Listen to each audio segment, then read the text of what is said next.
you may be, we break the seal on a 4-game series between the Dodgers and the Atlanta Braves. And as an added fillip, it will be Derek Lowe on the mound, the former Dodger, coming back to try to beat his old mates. He's already done that in Atlanta. Take a look at Bobby Cox's lineup, a ball club that is 2 games above 500 and 6.5 games back of Philadelphia. Nate McLeod, followed by Martin Prado, and then Chipper Jones. You have Brian McCann behind the plate, Yunel Escobar at short, Garrett Anderson will be in left field, and Matt Diaz will be in right field, Adam LaRoche at first base, and Derek Lowe on the mound. On the mound for the Dodgers is Randy Wolf, who has pitched so much better than his record would indicate.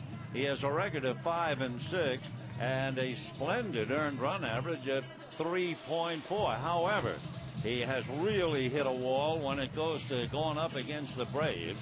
Lifetime, he is 4-12, and his earned run average is over 5. So it's been a while since Randy Wolf. He's gone 0-5 since the last time he did pick up a victory against Atlanta.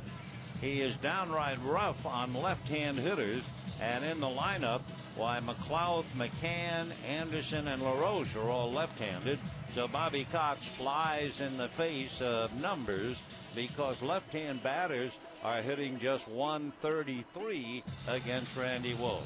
But of course, Bobby, a man who won his 2000th game as a skipper for the Braves in June of this year, and certainly one of the more popular men to ever put on a uniform. Bobby, by the way, was originally signed as a pro infielder by the Los Angeles Dodgers back in 1959. Never quite made it, bothered by injuries, spent 8 years in the minor leagues. But he is a sweetheart of a guy, even though the umpires might not think so. Bobby's been kicked out 147 times so far, but we'll hear from him in a 4-game series, I'm sure. But now to the game.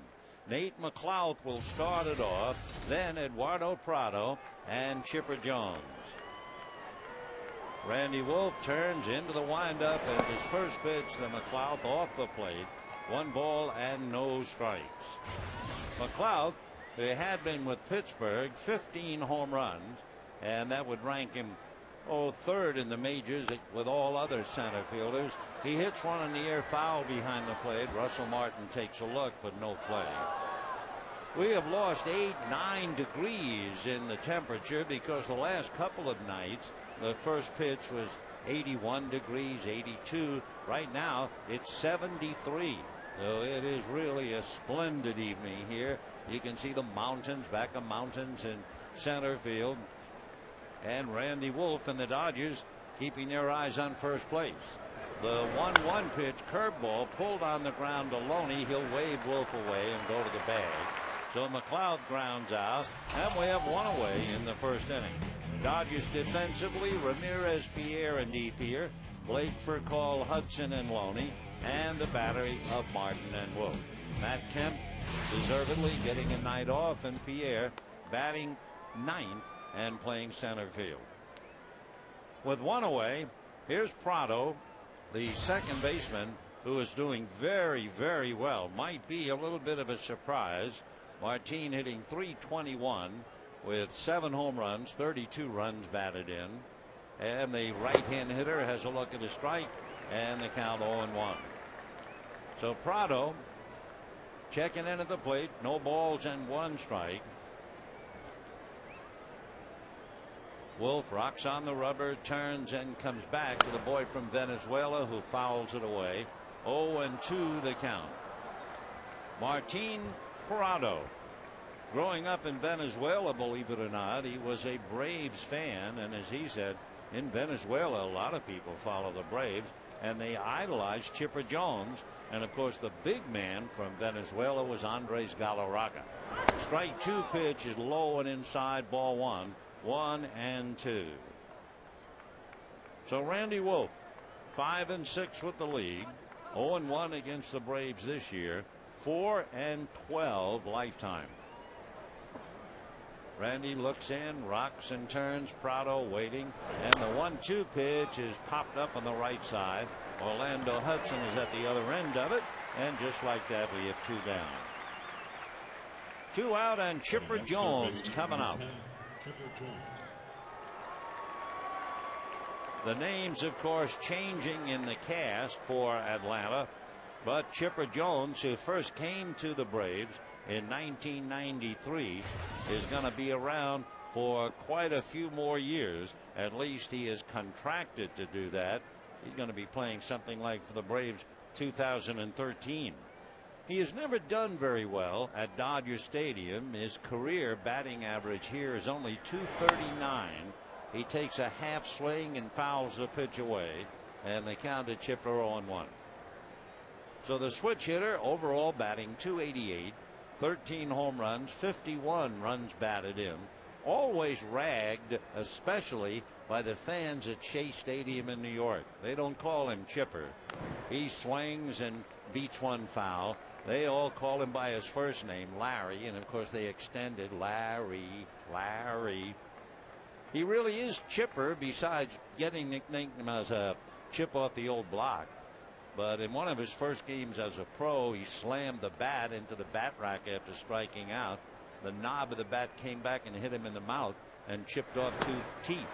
He chases a pitch in the dirt. Down he goes, and the Braves tiptoe through the first inning. 1, 2, 3. And at the end of half an inning, Derek Lowe's going to work. No score.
And now the Dodger lineup will be this way.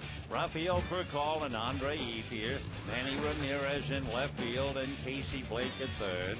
James Loney at first. Russell Martin behind the plate. Orlando Hudson at second base. Randy Wolf bats eighth, and Juan Pierre bats ninth. And on the mound, certainly a familiar face, and that, of course, would be Derek Lowe. While he was with the Dodgers, he had 59 victories and 48 losses. He was particularly effective here at Dodger Stadium. He was 33 and 22 as a Dodger. So Derek at 6'6", 230, 36 years old, out of Dearborn, Michigan. And it was interesting checking his number as he begins against Rafael Furcal, and Furcal takes off the plate, ball one. Derek Lowe from Michigan, so he used to wear 23 in honor of Kirk Gibson, but now he's really got a number. The 1-0 pitch is a hopper to the right side hard, but right at Prado, and just like that, we have one away. So Furcal, who has reached base 16 straight games, grounds out. Derek Lowe wearing number 32. Derek has been extremely fortunate in one thing. The fact that he has been in the big leagues for 12 years and has never been on the disabled list. There are only two other players that I know of who've been around that long who have not been on the DL.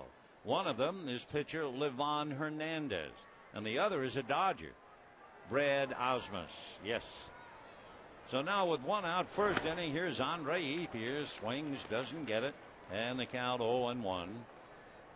Dodgers struggling a wee bit. They've lost 7 of the last 11. They are 2-3 in the month of August. Ethier with Ramirez to follow.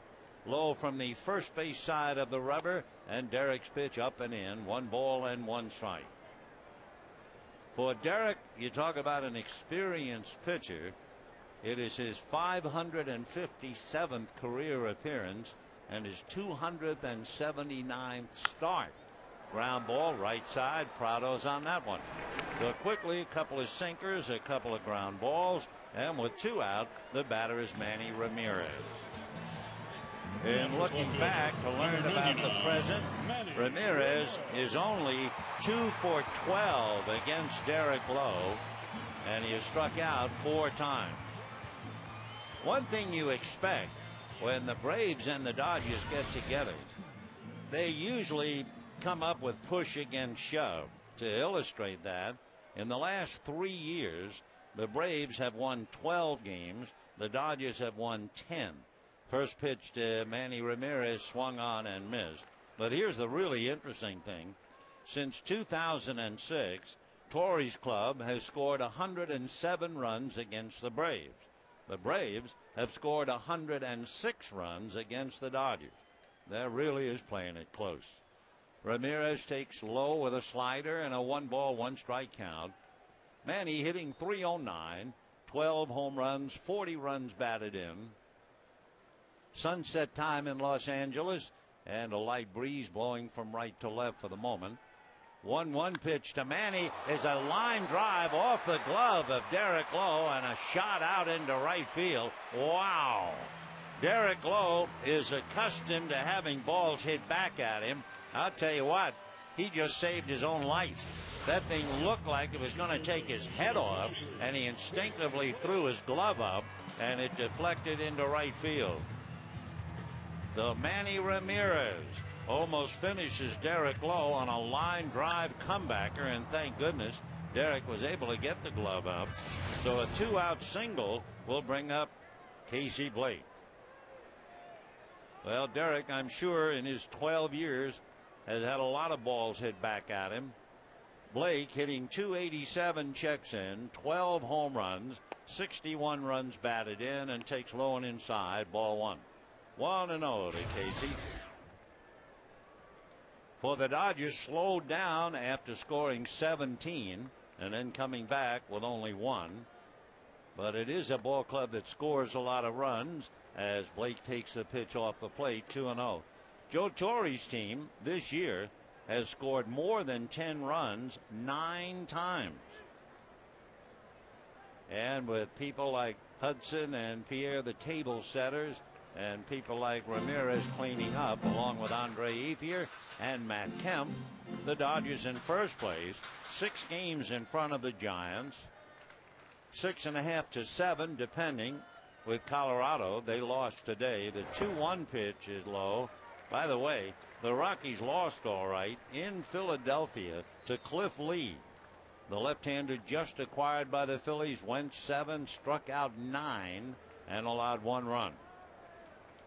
3-1 the count to Casey Blake.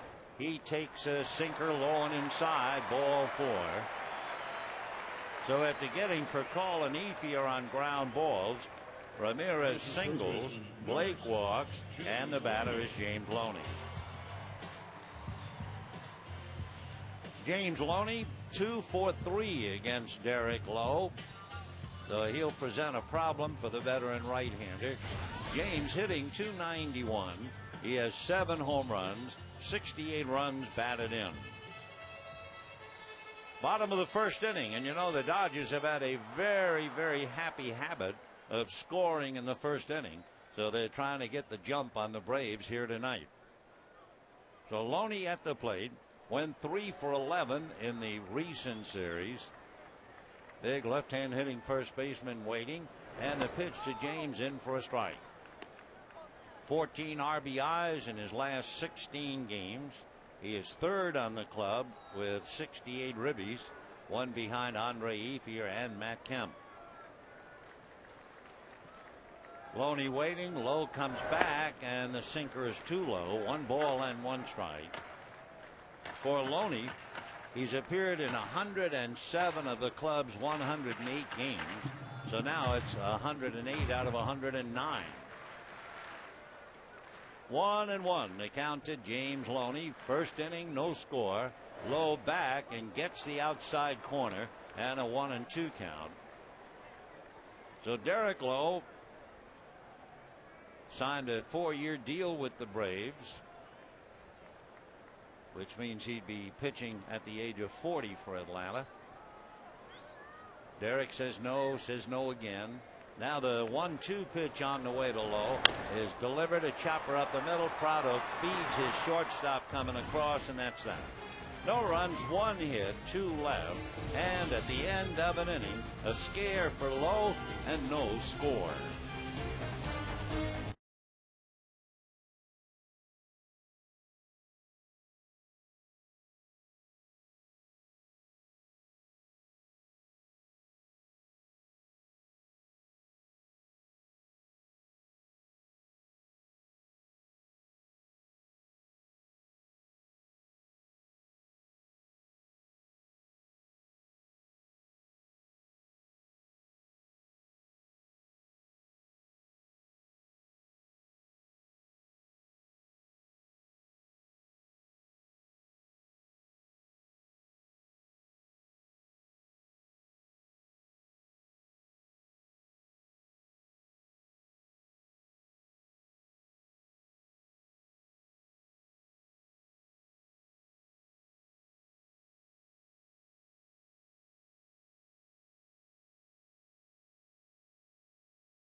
Made 17 pitches, got 3 ground balls, which is his specialty, and he also got a scare on that line drive by Ramirez. Meanwhile, Randy Wolf, for the last time that he beat the Atlanta Braves, he was a member of the Phillies, and he did it at Old Turner Field in September of 2003. So it's a tough club for him. Winless in his last 10 starts against the Braves, going not only 0-5, but an earned run average over 7. Brian McCann, the left-hand hitting catcher, takes a strike, and the count 0-1. Brian, well put together. He's 6'3", 220, and a Georgia boy out of Athens, still lives there. Hitting .294, 12 home runs, 55 runs batted in. Check swing on a fastball, strike, says Chuck Merriweather on the foul line back of third. And the count 0-2. So the Georgia boy accepted a scholarship to the University of Alabama coming out of high school, but the Braves signed him before he went the scholastic way. He takes a pitch off the plate, 1-2 the count.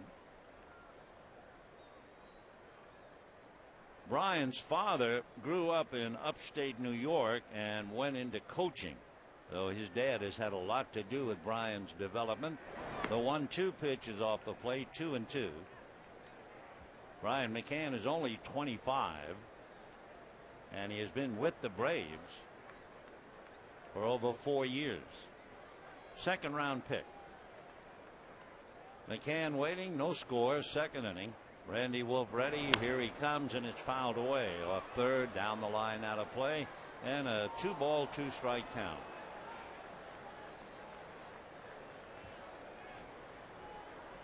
Thursday in Florida, McCann was 3 for 5. He had a couple of doubles and a game-winning home run in the 10th inning. O'Brien waits, in the 2-2 pitch on the way. McCann chops it over the mound. Hudson charges, comes up with it, throws low. Loney stays with it to get him. And just like that, one away here in the second inning. And the batter will be Yunel Escobar. So Escobar checking in. Young fella from Havana, Cuba. And it's quite a story as to how he got here. 5 years ago, he got on a 25-foot boat with 5 other baseball players and another 30 people. And the first pitch to Escobar is whacked to the gap in right center, and that'll go to the wall. Chasing it is Ethier and Pierre. Pierre picks it up, and Escobar steams into second with a long double. So before we had a chance to tell you he's hitting .304, he's hitting more than that. He has 11 home runs, 43 runs batted in, and for Escobar, that would be his 21st double. So a one-out double into the gap in right center, and the batter now is Garrett Anderson. Pretty hard to say Garrett Anderson of the Braves. After all, he was with the Angels from 1994 through last year, 15 years.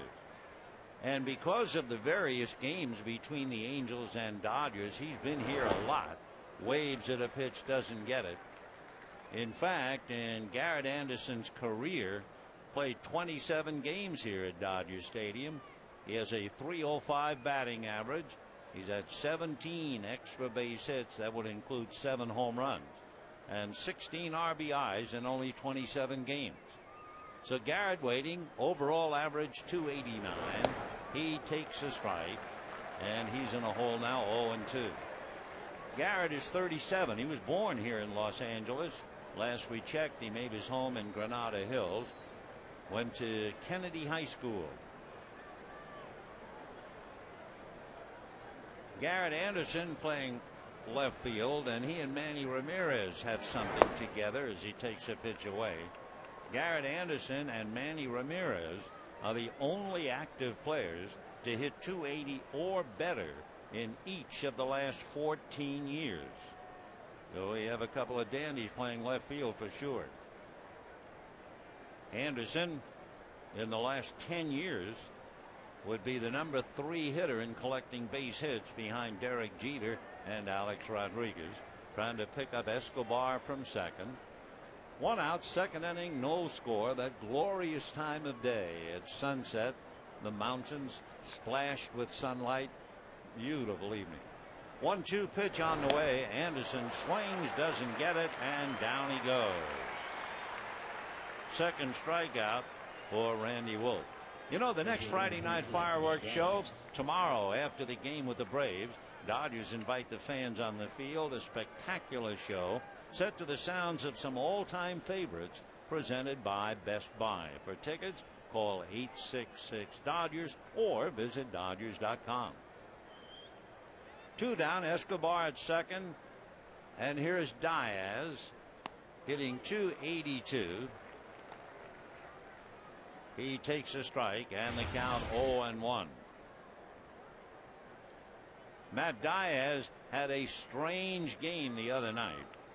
He hit into 3 double plays, struck out, but also hit a 2-run home run to win the game. And he hits one shallow right center. It is going to fall, and that will get the run in. So Diaz out of Portland, Oregon. A little flare single to right center, and Escobar comes in.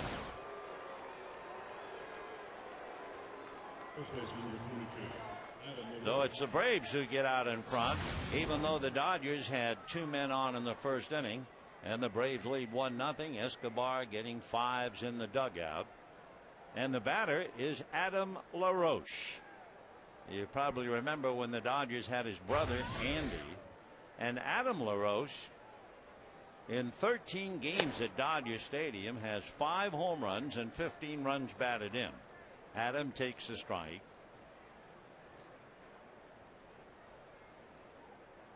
His father, Major League pitcher Dave LaRoche.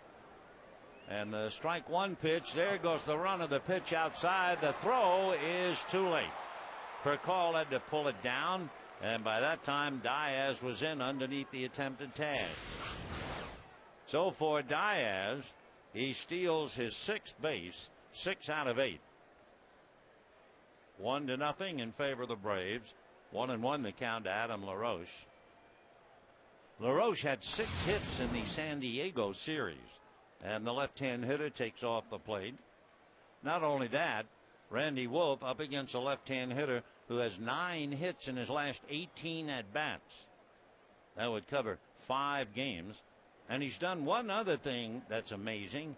He's hit a home run for 3 different teams this year. He takes on the corner for a strike. He homered for Pittsburgh. He homered for the Boston Red Sox. And then when he came over here in the Casey Kochman deal, he hit a home run for Atlanta.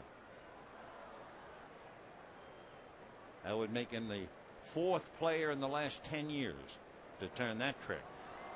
2-2 the count. Diaz at second base with 2 out. And Randy's 2-2 fastball is whacked up the middle. Here comes Diaz. He will score easily. And the Braves have now jumped out to a 2-0 lead as Adam LaRoche continues his phenomenal hitter. That makes him 10 for 19. And Derek Lowe coming up. 2 runs, 3 hits for Atlanta. Dodgers no runs, 1 hit. We're just starting in the 2nd inning. Derek Lowe with the bat. He has 7 hits, 1 run batted in. Strikes out about 25% of the time, so that makes him dangerous. He was always pretty handy with the bat. Swings and promptly hits it straightaway center, and here comes Juan Pierre to make a tumbling, diving catch for the out. Boy, that saves further damage with Nate McLeod due up next. However, diving catch by Juan Pierre or no, the Braves get 2 and lead 2-0.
Yunel Escobar gets a 1-out double, and before the dust settles, the Braves score twice. Lowe is robbed of a hit on a diving catch by Juan Pierre for the 3rd out. There was also a key base hit by Diaz and LaRoche. And we go to the bottom of the 2nd, 2-0 in favor of Atlanta. It'll be Russell Martin, followed by Orlando Hudson, and then Randy Wolf. Martin hitting .267, 3 home runs, 33 runs batted in. Derek delivers and gets it in there for a strike. One slider after another in the count, 0-1. 2 runs, 3 hits for the Braves. No runs, 1 hit for the Dodgers. Lowe comes right back. Fastball at the knees for a strike. And the count 0-2. Russell Martin, 3 for 7 in the recent series. And the strike 2 pitch on the way is taken low. 1-2 to Martin. Martin has had 2 at-bats against Derek in Atlanta. 0 for 2. Now Derek in a hurry. Comes right back 1-2, and it's a little ground ball to the right side. Prado picks it up to make the play. So that's the 4th assist for the second baseman already, and we're only in the second inning. Second baseman number 13, Orlando Hudson. So Orlando Hudson coming up. Orlando looking over his career as he visits with Brian McCann, and of course Orlando visits with everybody. We used to call him the O-Dog, but I really feel now that he's a Dodger and watch him every day, he is the candy man. Everybody likes him, and he hasn't met anybody he doesn't like. One other thing about him, Orlando's hitting .292 in his career. He has 999 hits and promptly swings right through a slider, and the count 0-1. Hudson with Randy Wolf batting 8th. Juan Pierre bats 9th. That's happened a great deal. Hudson 2 for 7 in the last series. Takes off the plate and high. 1 ball, 1 strike. Derek Lowe trying to win his 12th. Trying to get his record 2-1 lifetime against the Dodgers. 1-1 pitch on the way is off the plate, ball 2. You may or may not remember way back when he was with the Red Sox, he beat the Dodgers. So Derek Lowe returns to Dodger Stadium, leads 2-0. And the 2-1 pitch on the way is swung on and missed, and the count 2-2.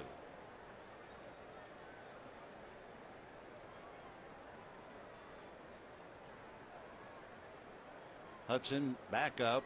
Wolf watching. Lowe works from the first base side of the rubber as always. And the 2-2 pitch on the way. Fastball away. And ball 3. 3-2 the count. Dodgers have lost 7 of 11, and they're up against a tough customer right now. The 3-2 pitch is a sinker low, ball 4. So that would be the second walk given up by Derek Lowe. In looking at his numbers, Lowe 45 walks and 72 strikeouts. Not too overpowering. He has also allowed more hits than innings pitched. And he came in here with an earned run average over 4. So he's not exactly been the pitcher I'm sure Atlanta hoped for, but he is 11-7. So with Hudson in first and 1 out, here's Randy Show's bunt, misses it, and the count 0-1. Wolf another quick look down to third to Larry Boa. LaRoche on the bag at first, Chipper Jones on the grass at third. And the outfield split, McLeod playing over towards left center a little. Randy Show's bunt gets it down. On it is Lowe, looks at second and then goes to first. I would assume he was taking the advice of his catcher because it was a very debatable play, and he wisely went to first base for the second out. So the sacrifice works. Down to second base is Hudson, and here comes Juan Pierre. Pierre making a diving, rolling catch in the second inning. It didn't prevent a run, but it stopped the inning cold after the Braves had scored 2. Juan hitting .314, 25 runs batted in, and it's a night for Matt Kemp to sit down. Lowe out of his stretch. Derek delivers, flips it in there for a strike. How about Pierre? He's just 3 for 19 in the past against Derek Lowe. Trying to pick up Hudson at second with 2 out. Braves lead 2-0. We're in the bottom of the second inning. Strike one pitch on the way, pulled on the ground, foul outside of first, and the count 0-2 as Lowe, not many change-ups, but he just threw a dandy to Pierre, which is one reason why he turned and pulled it foul. No balls and 2 strikes.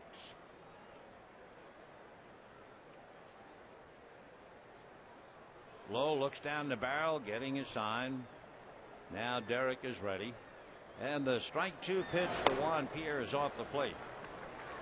1 ball and 2 strikes. Derek Lowe pitched a no-hitter 7 years ago over the Tampa Bay Devil Rays. That was pretty much of a cakewalk. He won that game 10-0. Here's the 1-2 pitch, and Pierre waves at it, fooled by the location. It was up and away. Down he goes. So they leave Hudson. The Dodgers have left 3 in 2 innings, and the Braves lead 2-0.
To the 3rd inning, Derek Lowe comes back to Los Angeles, leading the Braves into town, and Randy Wolf trying to upset their parade.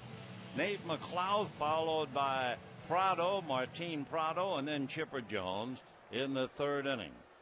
McLeod grounded to first, so Nate 0 for 1, hitting .261. Wolf ready, works it on the outside corner for a strike, and the count 0-1. McLeod, Prado, and Jones. Randy rocks on the rubber, turns now and comes back 0-1, and it's pulled on the ground of the hole on the right side. Up with it is Hudson to make the play. So McLeod grounds out, and we have 1 away here in the 3rd inning. The Braves are 2 games above 500. They are in 3rd place, 6.5 games back of Philadelphia. They're also 5 back in the wild card, and they are 1 game under 500 against the West. They are 13-14. Kind of brings up a point. If you start on the 28th of June and compare 4 teams, it's rather interesting. And the pitch now to Prado, and that's low, ball 1. Since the 28th of June, the Phillies are now 23-11. The Cubs are 22-13, and the Braves are 21-13. They've been playing very well. The 1-0 pitch is strike. How have the Dodgers been doing? Not well. The last 33 games, they're 18-15. And of course, they really struggled against the Central Division. They wound up break even. They're 15-9 against the East. 1-1 pitch on the way. Half swing, fooled badly on a breaking ball. 1-2 the count to Prado. Martin hitting .320. Despite the fact Randy Wolf has been dynamite against left-hand batters.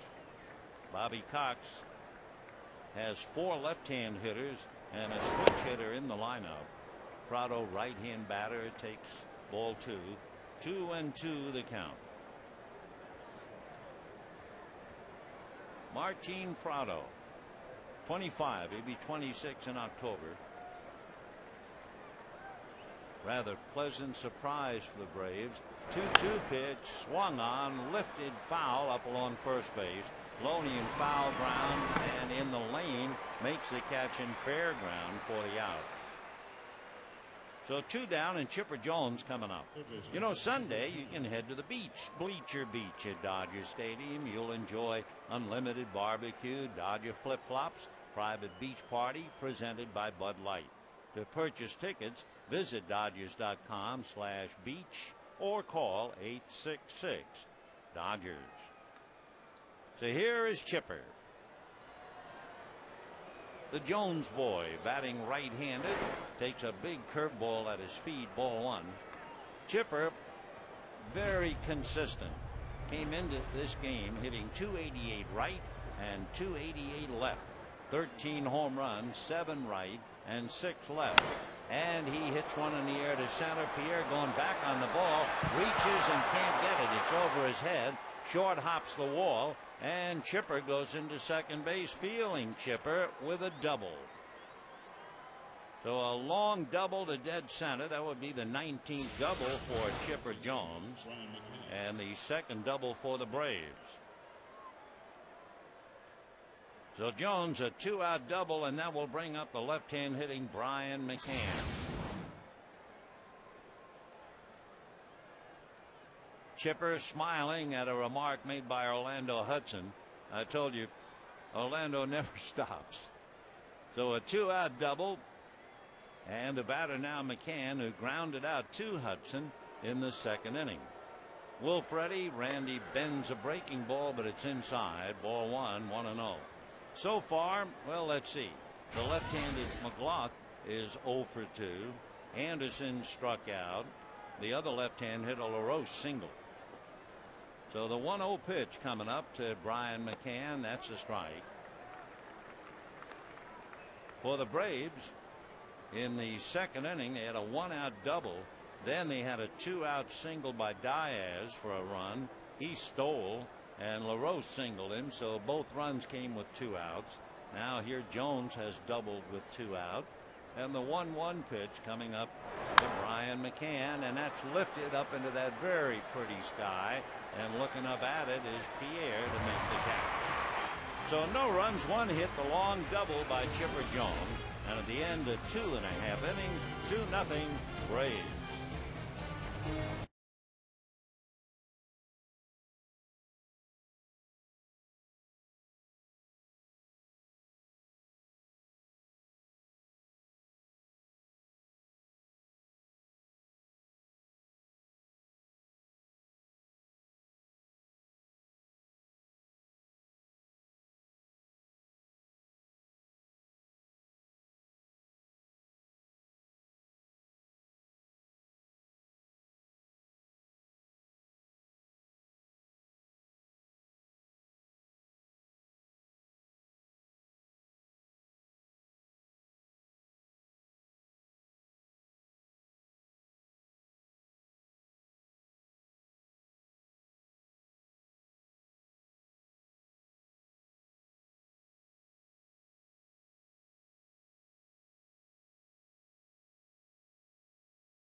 As we go to the bottom of the third inning, watching a youngster eat popcorn sitting in Dad's lap, faces in the crowd. And in the third, Dodgers trying to get back into it with Percall, Ethier, and Ramirez, and Derek Lowe going to work. And the pitch to Percall is outside, ball one. Raphael grounded out in the first inning. As we mentioned earlier, he has reached base 16 straight, either hit or walk. And it's a big hopper to the right side. Boy, they're playing pepper with Prado. And just like that, one out. So that's 1, 2, 3, 4, 5 assists for the second baseman with one out in the third inning. And when you think about ground balls, you certainly think of Derek Lowe. Then you have Brandon Webb and Jake Westbrook. And of course, Brandon Webb underwent surgery, and we won't see Brandon until next year. So Derek now with one out, working on Andre Ethier, who, you guessed it, grounded to second in the first inning. For Lowe, a very multi-talented pitcher throughout his career. Remember, he was a great reliever. The pitch to Ethier's low, ball one. He joined Dave Righetti and Dennis Eckersley as the only pitchers to have a no-hitter and a 40-save season. And he had 85 saves before he threw the no-hitter. Ethier takes low. 2-0 the count. Lowe also got his name in the record book in 2002. He became the first pitcher in Major League history to have 20 or more wins after recording 20 or more saves. Towering fly ball to right. Back goes Diaz at the wall. Quickly reaches up. It's off his glove. Coming over to pick it up is McLeod, and Ethier on his way with a stand-up triple.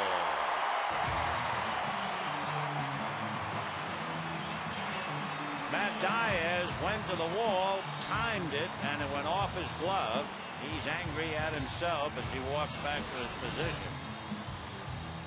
So the first fly ball is a killer. Would not have been a home run. It could have been caught.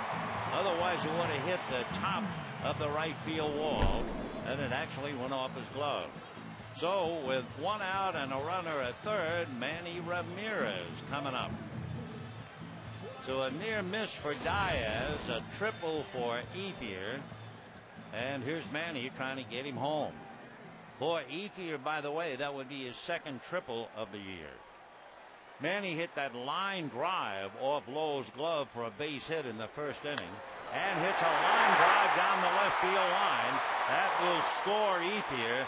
Manny will hold on with a long single. The throw over there, and he has to go back head first. So it is 2-1 in favor of the Braves. Boy, that thing was whacked just over the outstretched arms and glove of Chipper Jones and down the line. Nice play by Anderson to hold it to a single. And the batter now is Casey Blake. So a ball that was almost caught went for a triple and is promptly cashed in. And the Brave lead is 2-1. Casey Blake walked in the first inning. Derek Lowe ready to pitch. Time. Laz Diaz, the plate umpire, perhaps answering the request of either Blake or McCann. Manny at first with one out. Ramirez does not have a stolen base. The pitch to Blake is ball one. Manny with 1,766 runs batted in, chasing Ken Griffey Jr., who had 40 more. And the next one is low. 2-0 the count to Casey Blake.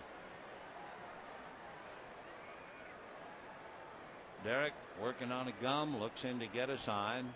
2 balls and no strikes the count. Lowe comes back, and the sinker is in for a strike. 2-1 to Casey Blake. We mentioned at the very start, since 2006, the Dodgers have scored one more run than the Braves have scored against them. That's how close they play it. Blake takes a second strike, and the count 2-2.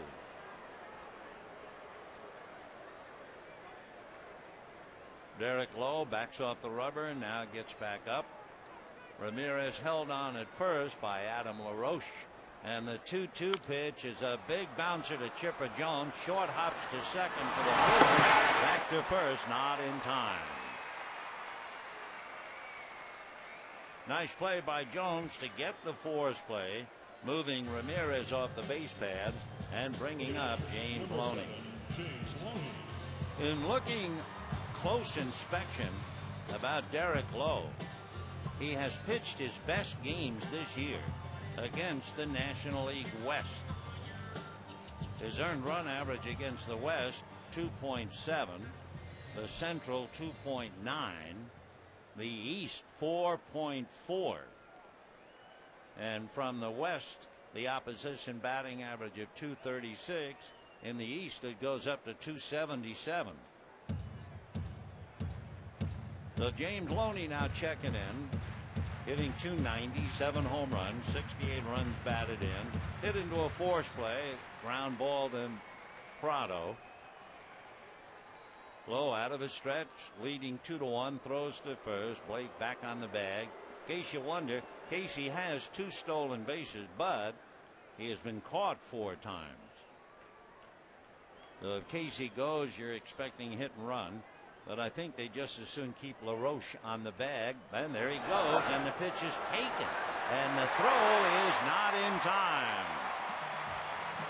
So surprise can be a big effort.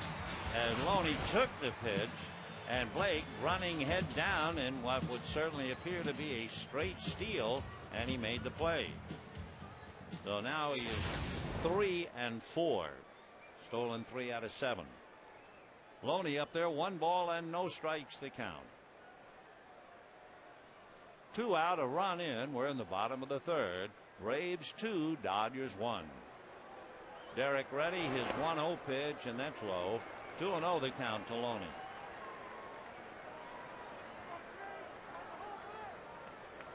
2 runs, 4 hits for the Braves. 1 run, 3 hits for the Dodgers. Lowe trying to win his 12th. Randy Wolf is trying to balance his books, get a win, and go 6-6. And for Randy, of course, remember, he hadn't beaten the Braves since 2003. 2-0 pitch, Loney a strike, and the count 2-1. James, one of those rare hitters right now, whereby he has walked more than he has struck out. 45 walks, 43 strikeouts. Aren't very many of those around. Now the 2-1 pitch, and Loney looks, and that's low. Ball 3. On deck, Russell Martin. So Martin, who caught Lowe for 4 years, waiting on deck to have a shot at his former mate. 3-1 the count to Loney, trying to pick up Blake and get the score even. It's 2-1 Atlanta. Escobar bird dogging Blake a little bit, trying to take a step away from him at second base. Doesn't seem like much out there, but that step you take away means a lot at home plate. 3-1 pitch to James Loney is taken for a strike, inside corner. 3-2. Well, Prado certainly knew the pitch and where it was going to be. The second baseman, as Lowe delivered, Prado was moving to his left. He thought, well, if that ball's going to be hit, it's going to be to the right side. 3-2. Loney backs out for the moment. We're in the 3rd. Braves 2. They scored them both in the 2nd inning. Dodgers have picked up 1 here in the 3rd. 3-2 the count. Lowe deals. Loney rips it foul down the right field line. A 1-hopper up into the stands. Boy, he jumped on that slider. And the count 3-2. So immediately the Braves dodge a bullet. Brian McCann goes out to talk to Lowe. And Yunel Escobar comes in to join the confab. So Loney was all over that pitch.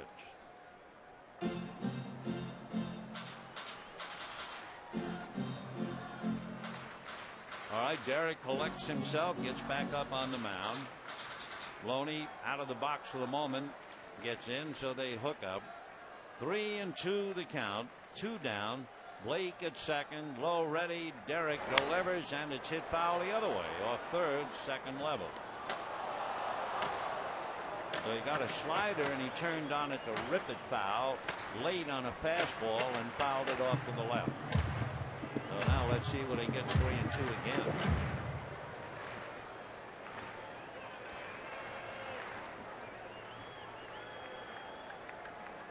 Low reading McCann. Brian shuffling cards behind the plate, and the fastball rolls slowly to first. Adam LaRose feeding low, coming over, and that's it. So the Dodgers get one. They're fortunate to do that, as that ball went off the glove at Matt Diaz, and at the end of 3, 2-1 Atlanta.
AT&T, the nation's fastest 3G network.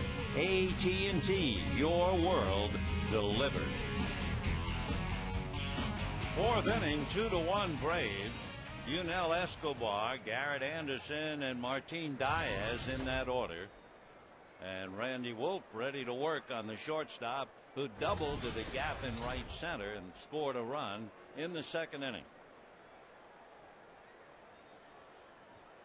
Slow breaking ball, ball 1.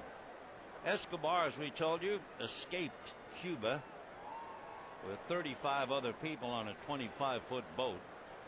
They thought it was going to be a quick trip, and it took over 2 days. Ground ball to Furcal. 1 away. Well, it's time to do a little thinking.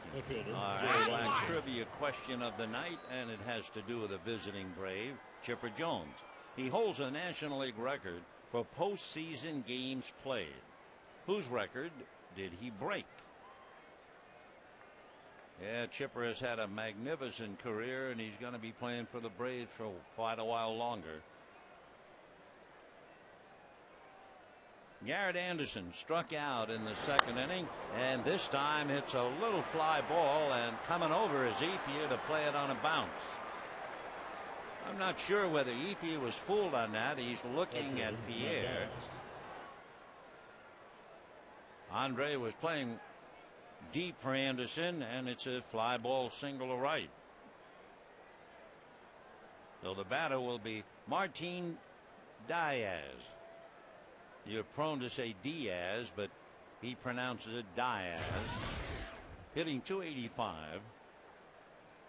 He's from Portland, Oregon, and lives in Florida, and went to school at Florida State. How come his name is Diaz instead of Diaz? Well, Matt says his grandfather came over from Barcelona in Spain.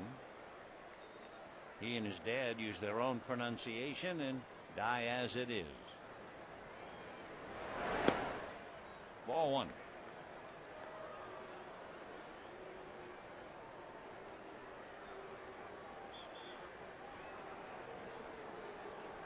Martin and Wolf trying to put their heads together. Diaz singled to drive in Escobar in the second inning. Garrett Anderson, a .300 hitter at Dodger Stadium throughout his career, singles to right. Anderson is 1 for 1 in stolen bases. And Diaz followed by Adam LaRoche. And that's hit by the diving Loney into right field. Down to second goes Anderson. So the Braves have something going. First and second, one out in the fourth, leading 2-1. And Diaz 2 for 2. So a Rose by any other name, etc. Adam LaRoche checking in.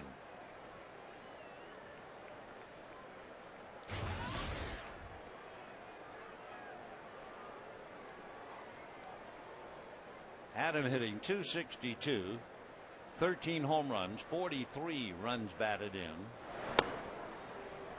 Ball one, 1-0. You may remember Andy LaRoche signed with the Dodgers 6 years ago. Never quite cut it. Of course, having a father, a former major league pitcher, you can bet they had a lot of batting practice. Adam LaRoche will be 30 in November. Went to school in Oklahoma at Seminole State. 1 ball and no strikes. Off the plate. Randy Wolf gave up 3 hits in the second inning for 2 runs. Gave up 1 hit in the third, got away with it. And he's given up 2 hits here in the fourth. So the Braves 2 runs, 6 hits. Fastball missed. Well, the way LaRoche is pitching to him, you can't take anything for granted that he's going to be taking 3-0, especially with 13 home runs.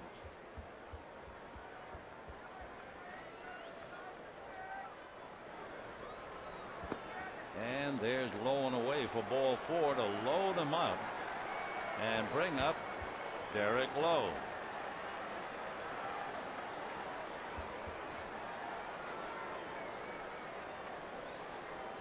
So Randy Wolf has given up 2 runs, 6 hits, walked 1.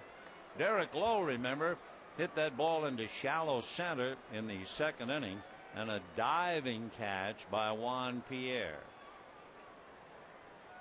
Lowe has 7 sacrifices. Not to say he's going to be bunting, but especially with Garrett Anderson, a runner at third. But he's handy with the bat. Off speed, ball 1. Curveball, but it didn't have any curve to it. 1-0 the count to Derek Lowe. And he's looking to Brian Snitker in the third base coaching box, who then talks to Garrett Anderson. 1 ball and no strikes.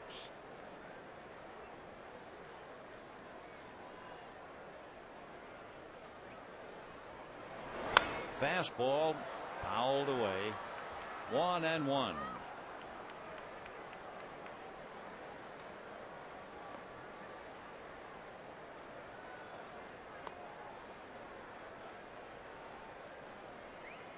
Again, Snitker says something to Anderson.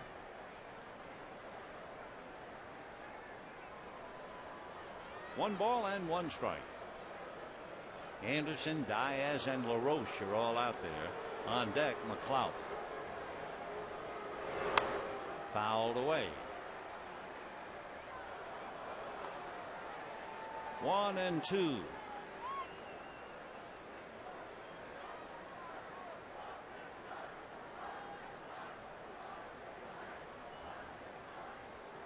Anderson, Diaz, LaRoche all at the ready with one out. 1-2 to Derek Lowe. Breaking ball, got him. So Derek Lowe, caught looking at the breaking ball, strikes out. That would be strikeout number 3. And it'll bring up Nate McLouth. McLouth, left-hand hitter, has grounded out twice, 0 for 2. Remember, left-hand hitters coming into this game were hitting 133 against Randy Wolf.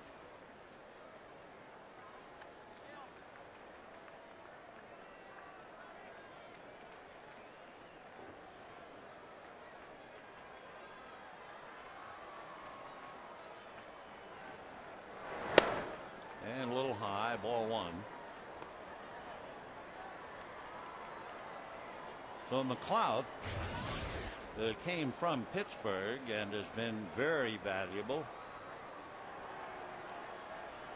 Up there with the bases loaded, 2 out and a 1-ball, no strike count. And that's a strike.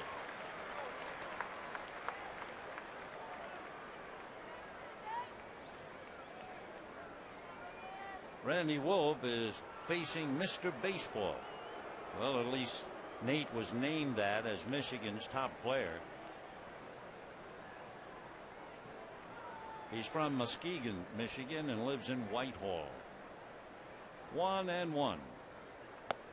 Checked on a fastball. 1-2.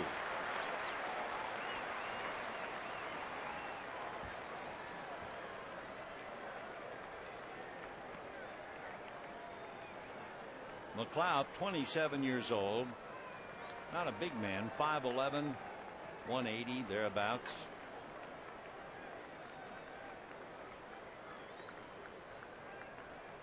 One and two.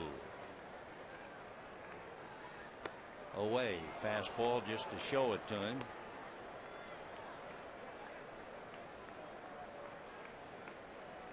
Randy had made 41 pitches in the first 3 innings. Laboring here in the 4th a little bit.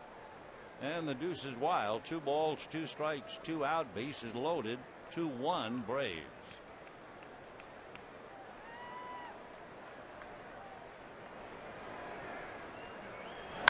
And fouled away, out of play. So the battle continues. Remember, this is game 1 of a 4-game series. They'll be wearing each other out through Sunday.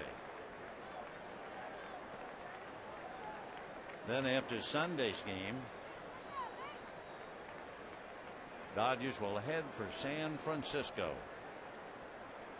In case you wonder, McLouth does not have a grand slam. 2 balls, 2 strikes. Oh, in the dirt. Nice save by Russell Martin. Big curveball.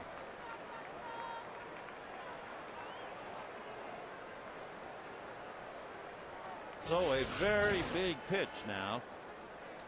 3-2, 2 out, bases loaded, and on deck, Martin Prado, right-hand batter, who is 0 for 2.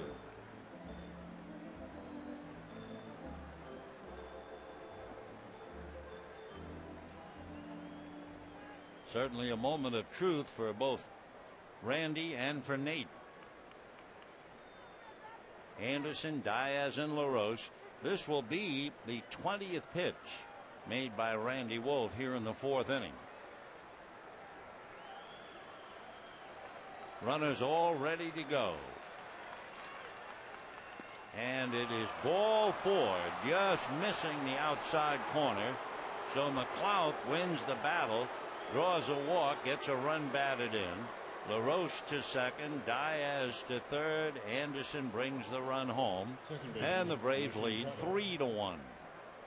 And the batter will be Martin Prado. So McLouth goes all the way down the wire and wins the battle.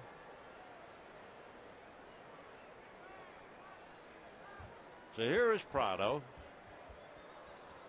Martin, no slams. And ball 1. Prado talks with great admiration about his mother. He said, "My mother, in 15 years of playing ball as a little guy and growing, my mother never, ever missed a game. Ever. In 15 years." And he also said she was quite a disciplinarian. Mother's name was Irma. And if he was late or she didn't like the people he was with, they'll all of a sudden say, "Oh, here comes Irma." And home he'd come. But the love and devotion of his mother has certainly paid off. From Maracay in Venezuela, he is in his 4th year with the Braves. And there's the Candy Man visiting at second base with Adam LaRoche. Braves 3, Dodgers 1, bases remain loaded. Prado 0 for 2, hitting .318, 7 home runs, 32 runs batted in. When the Braves signed him in this day and age of multi-deals, they signed him for $5,000. Fastball strike, 1-1.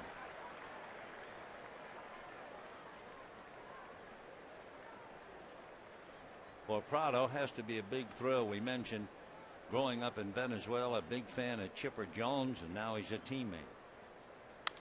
High chopper down to Hudson. He'll walk it to the bag, and that's it. However, a couple of base hits and 2 walks. The Braves get 1 and leave 3. And at the end of 3.5, 3-1, Georgia.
Deal featuring a cheeseburger, a taco, small fries, and a small drink for just $2.99. And by Hankook Tires. Tame the road with Hankook Tires.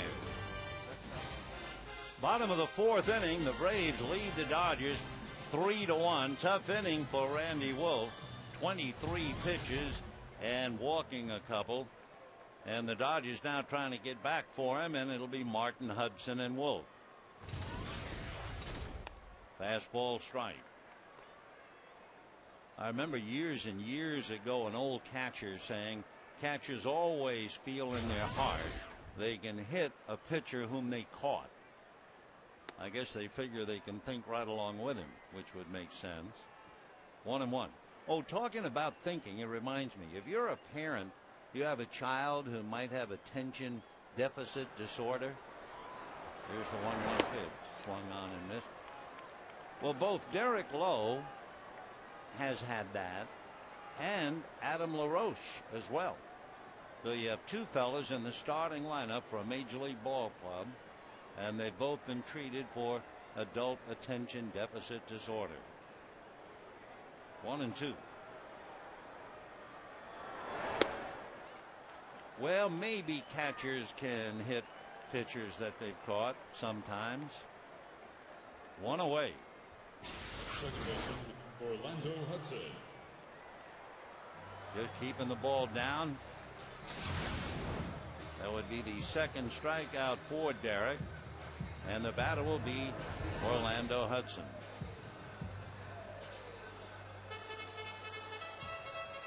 Hudson still looking for the 1,000th hit of his career. He walked in the second inning. And ball one. Looking at Derek's work this year, he has not been striking out a lot of people at all. In fact, his high would be 6 strikeouts way back in April. On the corner, 1-1. When he faced the Dodgers earlier in Atlanta, he went 6 innings and struck out 2.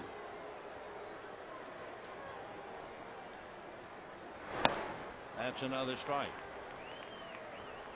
A couple of years ago, pitching against the Angels for the Dodgers, Derek had 11 strikeouts, and that's his career high.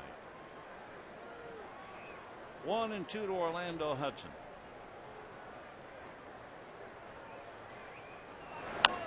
Little nubber off the glove, and aboard is Hudson, and let's see how they rule that. If Lowe gloves it, you figure that Hudson is done. They're going to probably look at the replay. Lowe tries to backhand it. It's going to be a base hit, a modest thing in thine own, but Orlando Hudson will take it. His 1,000th hit in his career. They put it up quickly and took it right down off the diamond vision, but he's not going to give it back. It's not fishing. You don't throw the little ones back. The Hudson a base hit for 1,000, and now here's Randy Wolf. Ball one.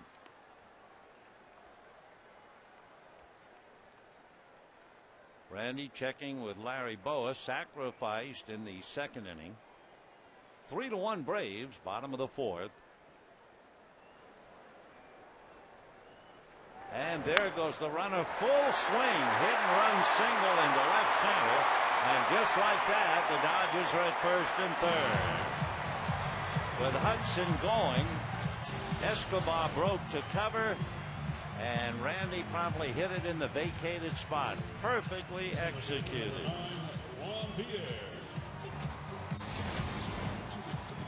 So Randy Wolf comes up with his 6th hit. First and third, one away. With a left-hand hitter up on a hit-and-run play, the shortstop would cover. If a right-hand hitter is up there, the second baseman would cover. So the Braves did what makes sense, and Randy Wolf hit it right through the vacated hole. So here's Pierre, struck out in the second inning, and promptly hits it to deep left center. Going back for it is McLeod. Tagging up and coming in is Orlando Hudson, and the Brave lead is 3-2. And of course, Lowe has only himself to blame. Both Dodger runs set up on balls that should have been caught. The ball that went off the glove of Diaz, hit by Ethier for a triple, and that comebacker that went off the glove of Derek Lowe.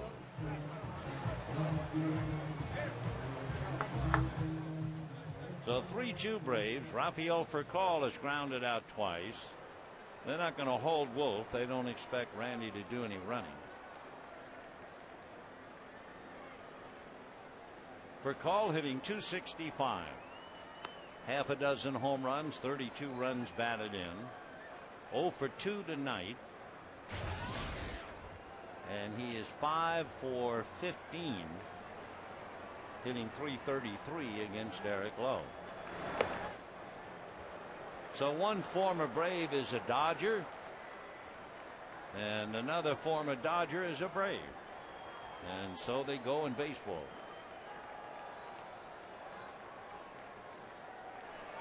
And with the runner going, as Lowe forgot all about him. I'm not making it up now. Remember we mentioned that attention disorder? He just forgot all about it. And Randy Wolf who would never steal a base, steals the base and Lowe's wallet. Wow. We just blanked out. So now for call, trying to pick up Randy, who has just picked up the first stolen base of his career. Now back. They didn't hold him on, of course. You don't expect him to be running down by 1 with 2 out. Also didn't expect Casey Blake to run, and he got away with it.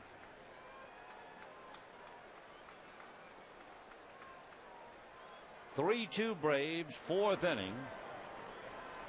4-game series, and this is a great opening act. 2-2. And ball 3. On deck, Andre Ethier.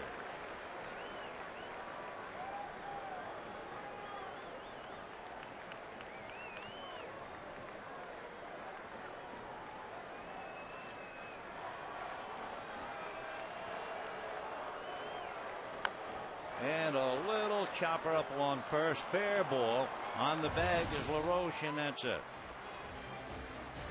Dodgers get a run. They almost steal a run. And 1,000 hit for Orlando Hudson. He carries home the run, and it's 3-2 Braves.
Appropriate because Chipper is here. He holds a National League record for postseason games played. Whose record did he break? And the answer, Pete Rose. 67 postseason games.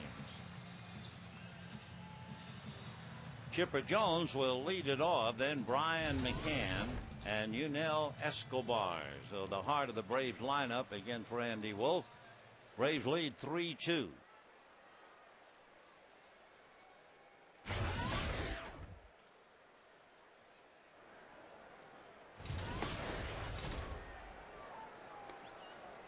One ball and no strikes. Jones struck out and doubled, hitting .289, 13 home runs, 51 runs batted in. 1-1 to count.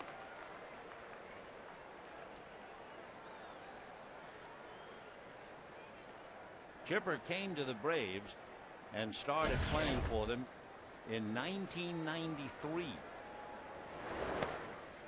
Ball 2, 2-1. He was signed out of high school. Was a very good wide receiver in football in high school too.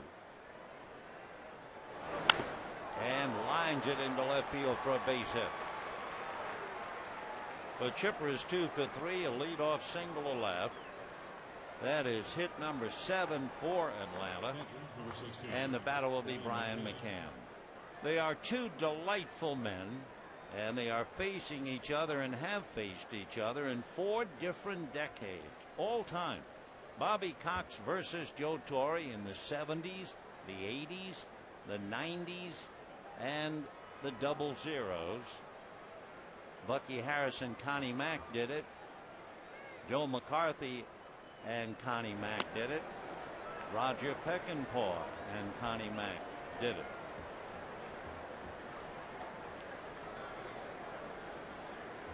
Remarkable duo, both delightful, and of course Joe managed the Braves himself. Slice down the line, still going foul and out of play. Now that's a great deal of years for Cox and for Torre. They managed against each other in 1978, and they're still at it. That's a spread of 31 years. And the question then would be, any other managers who've done that 31 years apart? And the answer is no. 1 ball and 1 strike. Slow roller, Blake in front of her call, and his play is Trelawney. So Chipper Jones advances to second. 1 out, and Yunel Escobar coming out. Doubled and grounded to short.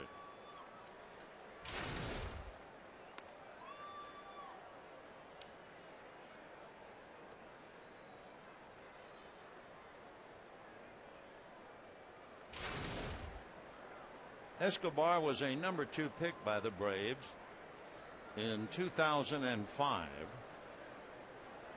He made his daring escape in October of 2004. Ball 1. You can't just escape. You need a lot of help. In fact, you need a lot of money. And Yunel paid $20,000 to the men who had smuggled him out of Cuba. That would be the Cuban answer to the Coyote. 2-0.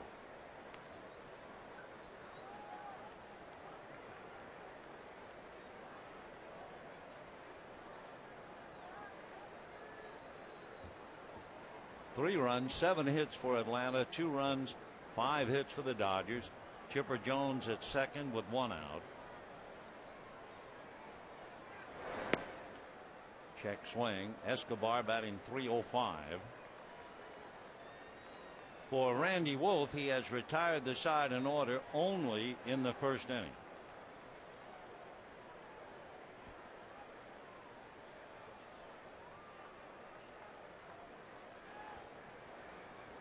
Three and 0.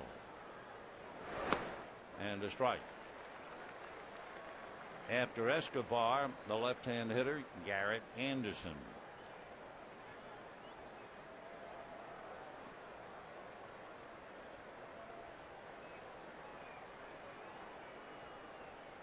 Three and 1. And ball 4. So Escobar draws the walk. Runners at first and second, 1 out. Garrett Anderson struck out and then had the fly ball single to right field in the 4th inning. Game 1 of the 4-game series. Tomorrow night, Jurgens and Billingsley. Then game 3, Kawakami and Kershaw. And Sunday, Vasquez and Kuroda. So here is Anderson, struck out, single to right. Garrett hitting .290.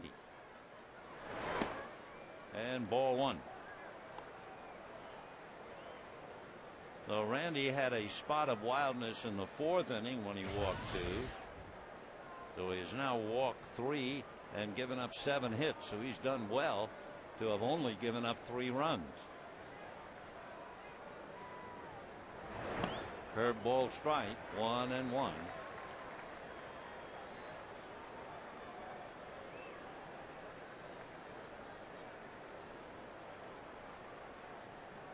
Randy is pitching backwards, which is why he's been in constant trouble. Here's the 1-1 pitch.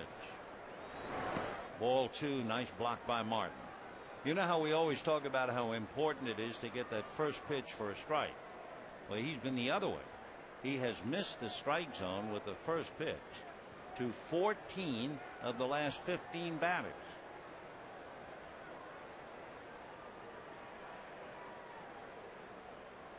Now, Randy, you've noticed two things about him.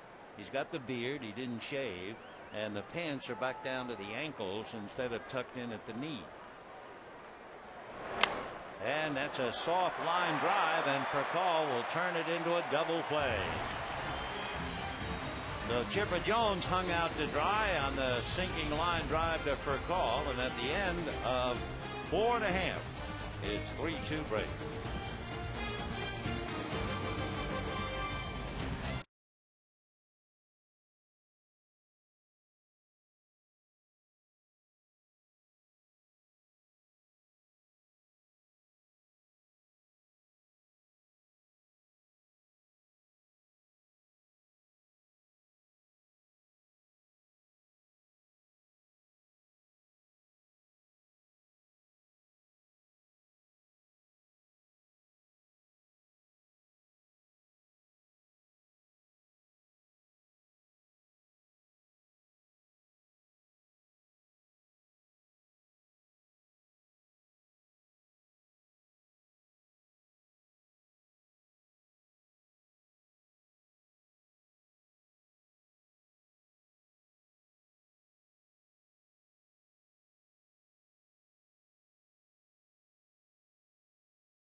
(3-2) Atlanta, bottom of the 5th inning.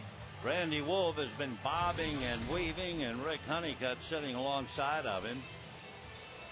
For Randy, he has made 80 pitches now in 5 innings, and he has been in constant trouble, except, as we said, in the first inning when he retired the side in order. Braves left 6. And we now go to the bottom of the 5th. Ethier, Ramirez, and Blake against Derek Lowe.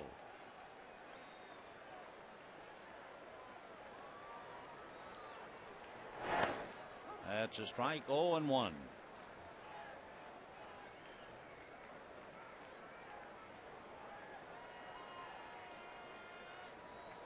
Ethier batting .274, 22 home runs, 69 runs batted in. 1-1 the count.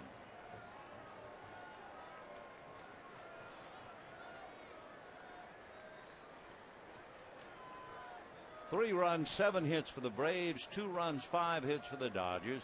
Ethier grounded out and tripled off the glove of right fielder Diaz. This time he grounds to short, and we have 1 away. And the batter is Manny Ramirez. Ramirez has hit the ball hard twice. Lined a single off Lowe's glove, and the ball carried into right field. He hit it so hard, and Lowe was very fortunate not to have been hurt. And then last time up, Manny singled a left to drive in Ethier. Hitting .316, 12 home runs, and 41 runs batted in.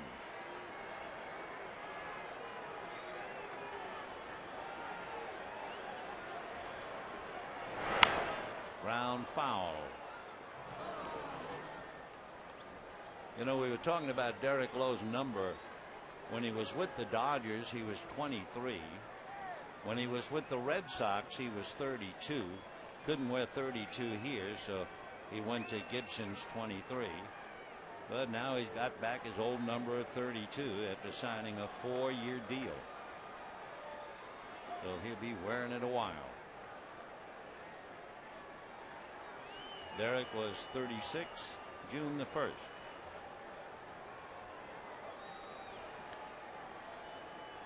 0-1 to Manny with Blake on deck.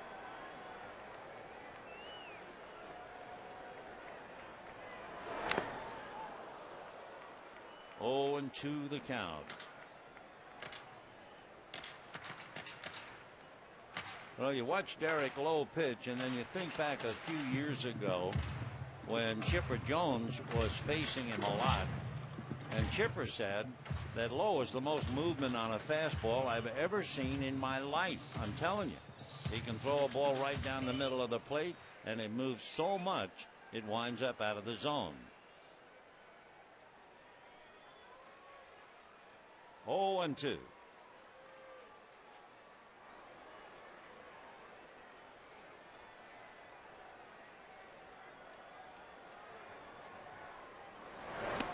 In the dirt. Of course, both men played for the Red Sox.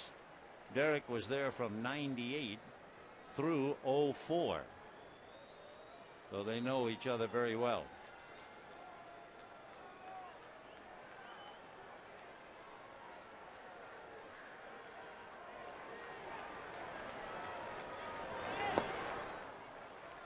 Manny Ramirez was with the Indians for a long time. Then he was a teammate of Derek Lowe in '01, '02, '03, '04. 2 balls and 2 strikes.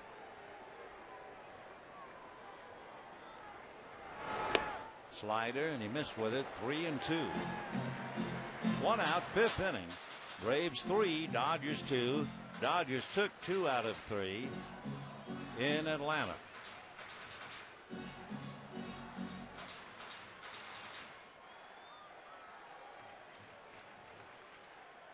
Casey Blake waiting on deck.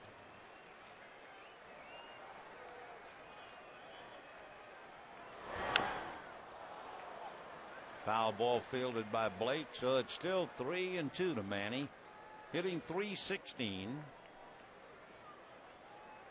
1,766 runs batted in.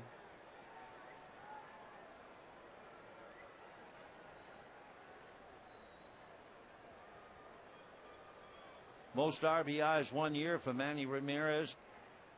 How about 165 with the Indians 10 years ago? 165. And off the hands, little blooper to the shortstop Escobar. 2 down. It was the 17th of July, and the Atlanta Braves retired Greg Maddox's number after 23 years and 355 victories. Doggy, as they called him, had 35 shutouts, 109 complete games, 4 consecutive National League Cy Young Awards, 1 with the Cubs, 3 with the Braves. And it was typical of him. When the ceremony was over, he said, if I had known I was that good, I'd probably still be playing. It was a delight. Bobby Cox said he was the best pitcher, the most intelligent pitcher, and the best teammate he ever saw in all of Bobby's years in the game. Little nubber out to get it is McCann, and Casey's a dead duck, and the Dodgers are done. And at the end of 5, it's 3-2 Atlanta.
Henry Aaron and the Braves were playing the Cincinnati Reds. Aaron homered.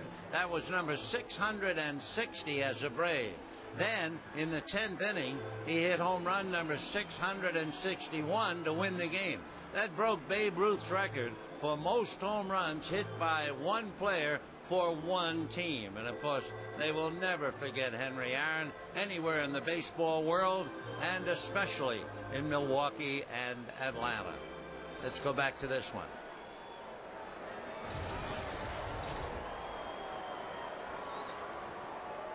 Tough ball game, 3-2 Braves.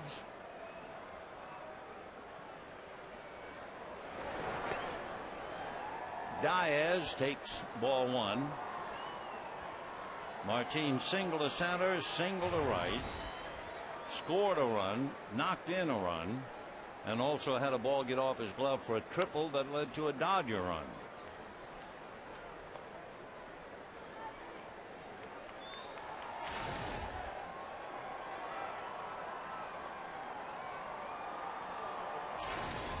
We're in the sixth. 3 runs, 7 hits for Atlanta. 2 runs, 5 hits for the Dodgers. Off the plate, ball 2. 2-1.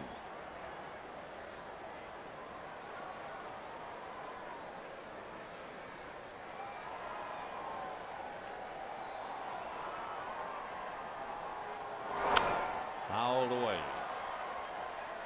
Diaz followed by LaRoche. And then Lowe.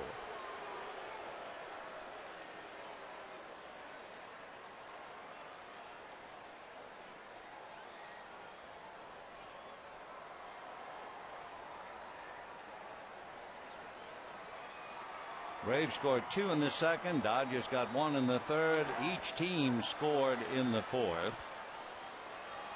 2-2 to Martin Diaz.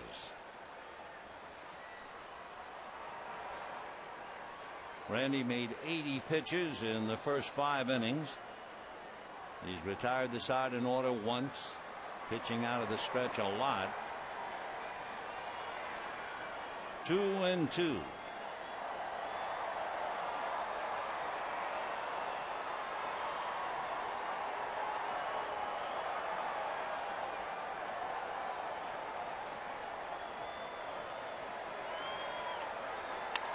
And ground ball wide to third to Casey Blake.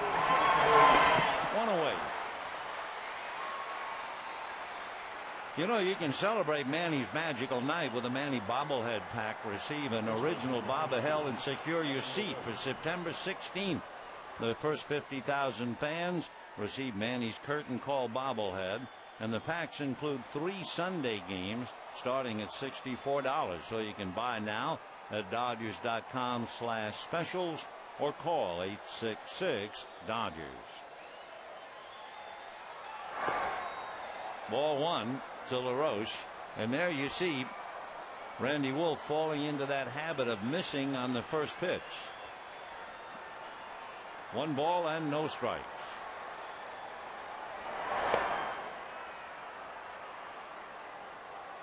One thing that Randy Wolf has been able to do pretty much is the fact he's been able to get the leadoff man. Only one leadoff man got aboard. That was Chipper in the 5th inning when he singled, and there's a drive to right. Efi is going to have to chase it to the track and does a great job of holding LaRoche to a long single. So Adam is 2 for 2 with a walk. Good defensive play by Andre Ethier. That looked like double all the way.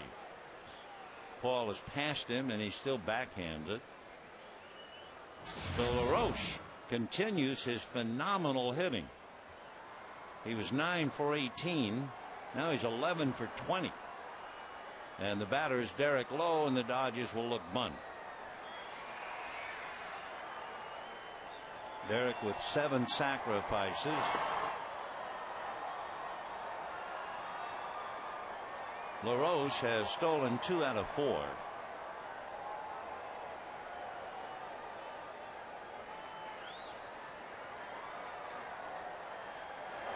The bunt is down. Randy Wolf's play is to Orlando Hudson. So LaRoche at second with one out. McLouth and Prado due up. 8 sacrifices for Derek.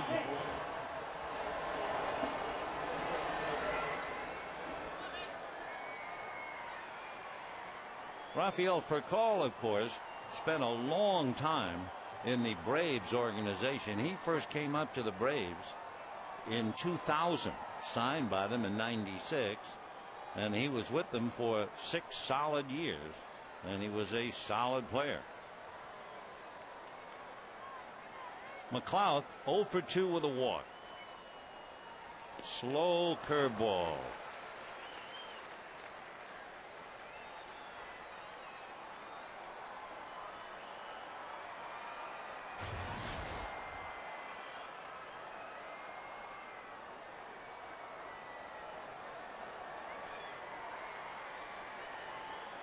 Pirates traded McLouth for quite a few pitchers, have not made it to the bigs yet.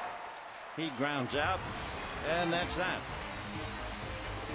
So at the end of 5.5 innings, Braves 3, Dodgers 2.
Yet so far, Ethier driving one to right.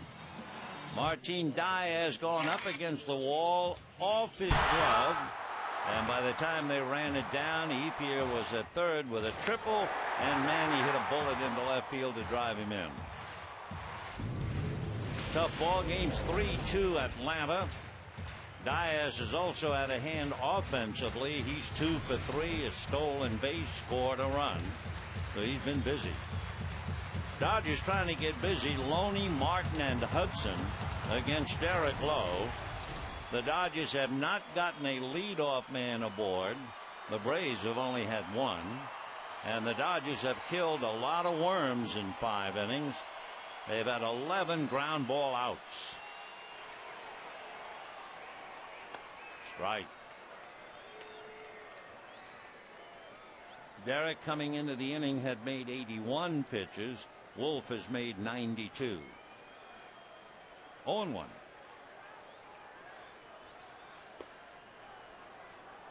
Down in the Dodger bullpen, Hung-Chi Kuo begins to loosen up. Pierre bats 9th, remember, so Randy Wolf is due to bat 4th in the inning, and they're thinking hitter. 2-1 to Loney.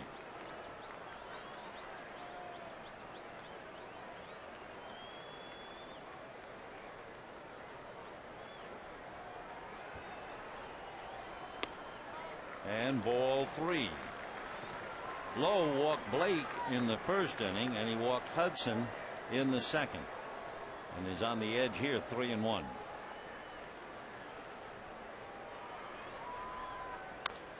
Big bouncer foul. 3-2 the count.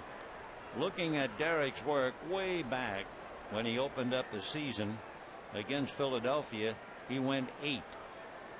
He went 8 in the middle of May against Colorado. And that's it. He has not gone more than 6 since the middle of June.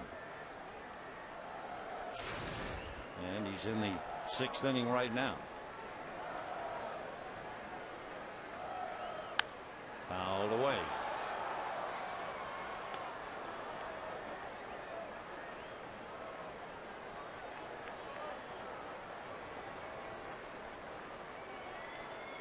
Jurgens and Billingsley tomorrow night. Kawakami and Kershaw Saturday night. Vasquez and Kuroda Sunday afternoon. Fly ball into left center, very playable. McLeod, 1 away. The batter will be Russell Martin. Grounded to second and struck out.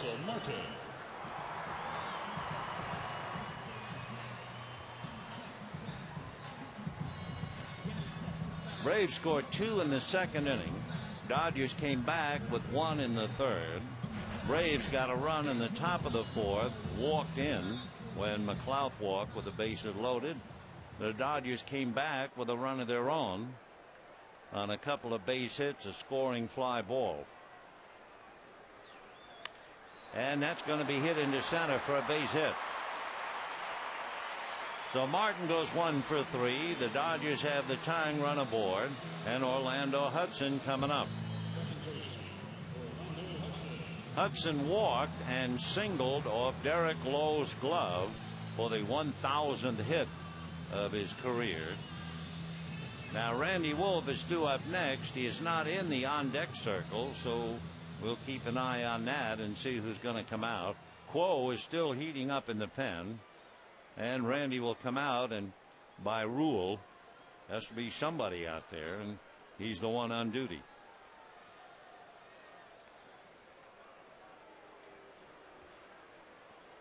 Meanwhile, Matt Kemp, they also serve, who only sit and wait and watch and hold a bat.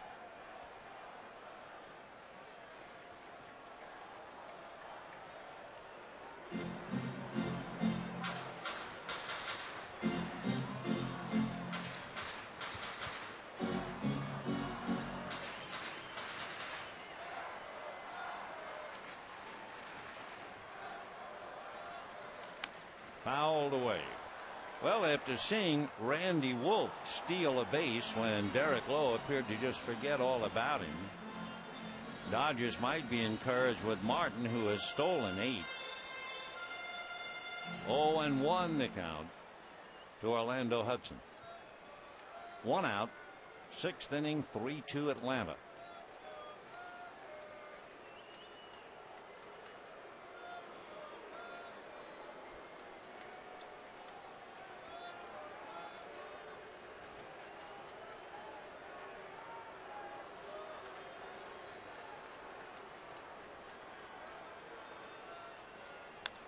Ground ball down to Prado. The quick feed to Escobar, and there's a perfect double play. No runs, 1 hit, nobody left. And at the end of 6, it remains Braves 3, Dodgers 2.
Derek Lowe talking to former Dodger and the pitching coach, Roger McDowell. One of the first things that Lowe did at the end of the inning when he went back into the Braves dugout was look at the lineup card, because I think he was looking ahead. What would it have been if Hudson had not ended the inning with a double play? It certainly looked like the Dodgers were going to hit for Randy Wolf. So we'll see just how big that double play is.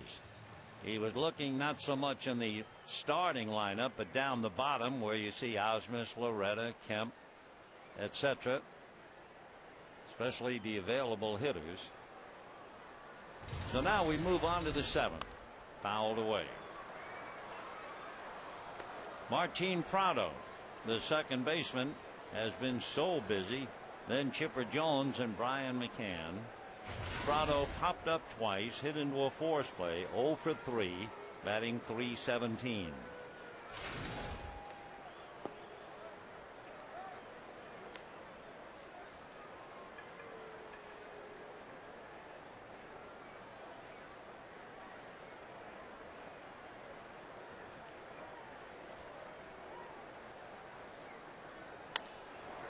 Ground ball to Hudson. So one away here in the seventh inning. Batter will be Chipper Jones. Third baseman, Chipper Jones. Derek Lowe made only 10 pitches in the sixth inning, and he has now had 13 ground ball outs. In the Dodger bullpen, as Derek tries to cool off a little bit, the Dodgers have Ramon Troncoso now and not Hung-Chi Kuo. Randy Wolf is due to bat first in the bottom of the seventh. Ball one. Chipper struck out, doubled, and singled. 2 for 3.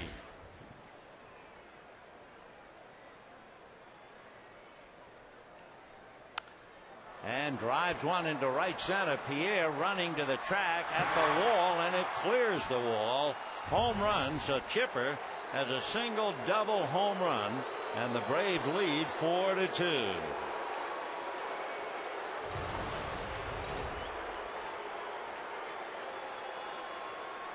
Chipper Jones is really remarkable.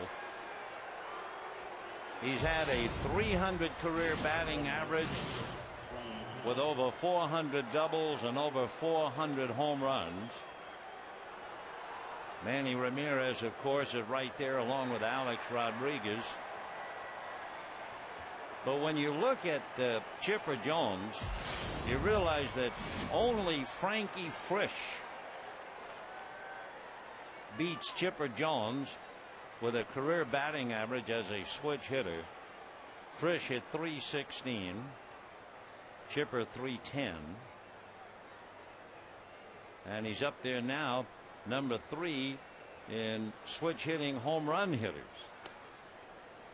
The great Mantle had .536, Eddie Murray .504, and Chipper had .421, and he hit that out.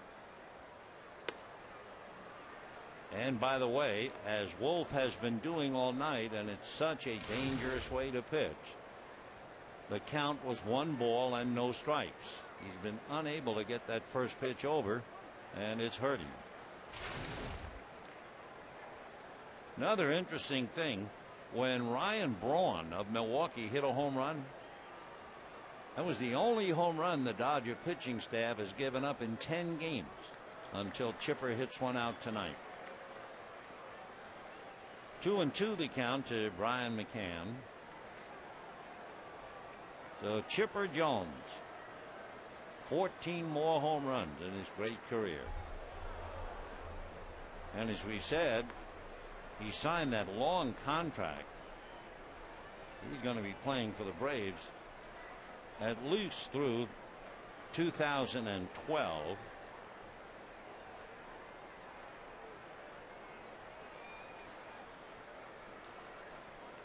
Two balls, 2 strikes.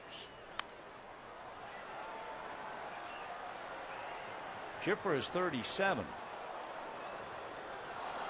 So he'll be swinging the bat at 40, and Derek Lowe will be pitching at 40 if they go to the end of their contracts.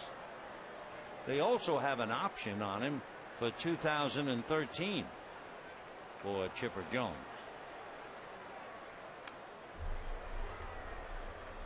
Two and two. 4 runs, 9 hits for the Braves, 2 runs, 6 hits for the Dodgers. Braves led 2-0, 2-1, 3-1, 3-2, and now 4-2. Randy has not beaten the Braves since 2003. Chopper to Hudson. 2 down. Yunel Escobar, double, grounded out, and one. Shortstop, Yunel Escobar.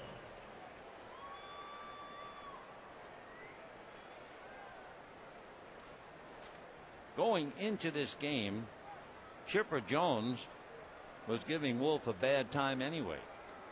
Chipper was 17 for 47. That's a .362 batting average, and he had 3 home runs against Randy Wolf. And now he's 3 for 4 tonight. Ball 1. So Chipper Jones is 20 for 51 and 4 home runs against Randy Wolf.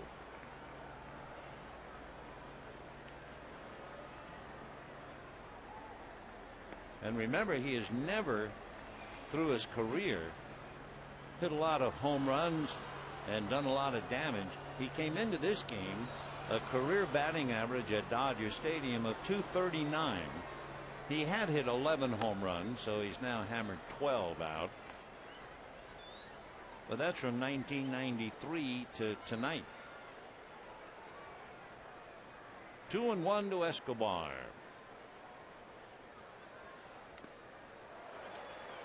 Good slider in on the hands. 2-2. On deck, Garrett Anderson.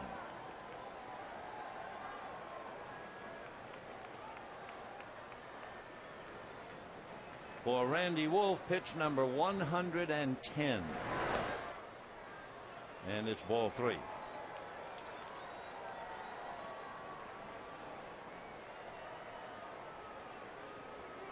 Randy allowing 4 runs tonight. Coming in, his earned run average was under 3.5 by a hair. Escobar goes down, but the damage was done by Chipper Jones. 1 run, 1 hit, 1 swing of the bat. And at the end of 6.5, 4-2 Braves. Now, God Bless America, followed by Take Me Out to the Ball Game. Tonight we welcome one of the winners of the Mormon Night Singing Competition, Jody Stott. Accompanying Jody is Nancy B. on the Dodger Stadium organ.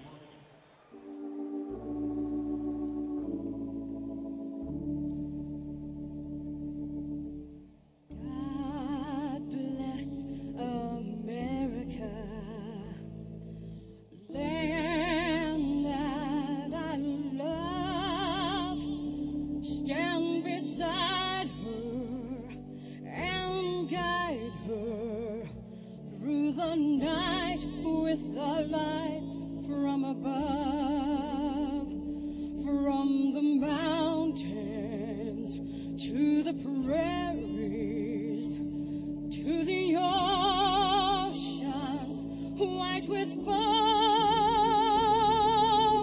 God bless America, my home, sweet home. God bless America, my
They catch up all night. Bottom of the 7th inning, and Mark Loretta will come up and hit for Randy Wolf. So it'll be Loretta, Pierre, and Furcall as Derek Lowe pushes on into the 7th inning.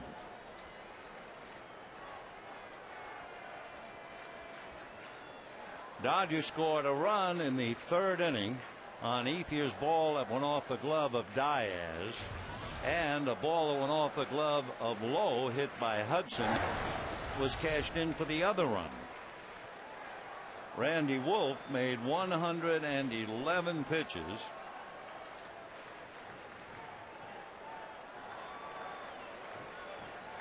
One and 0. 2-0 to Mark. Loretta facing Lowe in the past. 4 for 22. That's a 182 batting average.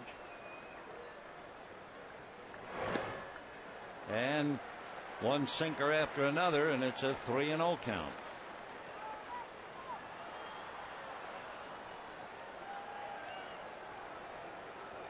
Remember, we told you that Derek has not gone more than 6 since the middle of June.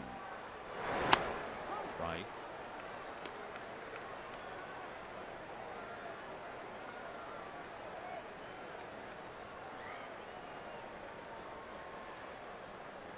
He went 7 against Pittsburgh. And that's a strike. 3-2 to Mark Loretta. All sinkers, which is one reason why he's been getting so many ground balls. Sinkers, low sliders. 3-2. And that's going to be hit into right center. Base hit. So Loretta comes off the bench and produces yet again. For Mark, that is his 11th pinch hit, and he has a half a dozen runs batted in. So Bobby Cox sitting quietly and watching the needle on the gas tank of Derek Lowe. Down in the bullpen, Peter Moylan, the right-hander, Eric O'Flaherty, Bigara, the left-hander. Hung Chi Kuo is up throwing in the Dodger pen. 0-1 to Pierre, who has struck out and had a scoring fly ball to drive in a run in the 4th inning.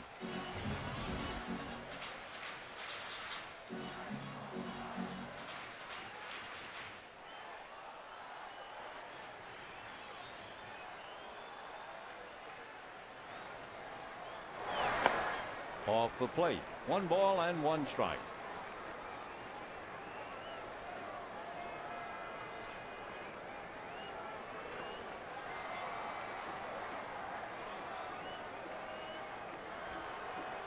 Chipper Jones defending against a bunt.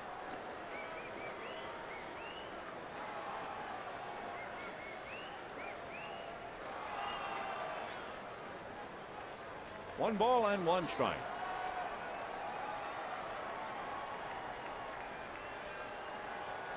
And a slow roller to short. They'll get the front man, but they're not going to double up Pierre. Pierre has grounded into 7 double plays, but the ball was hit too slowly to turn. So the force play will bring up Rafael Furcall. Of course, at the same time now, that opens up second base for Pierre. Pierre has stolen 23 out of 32, and here's Furcall, 0 for 3. 3 ground balls. Furcall came in 5 for 13 and a home run in the past against Lowe.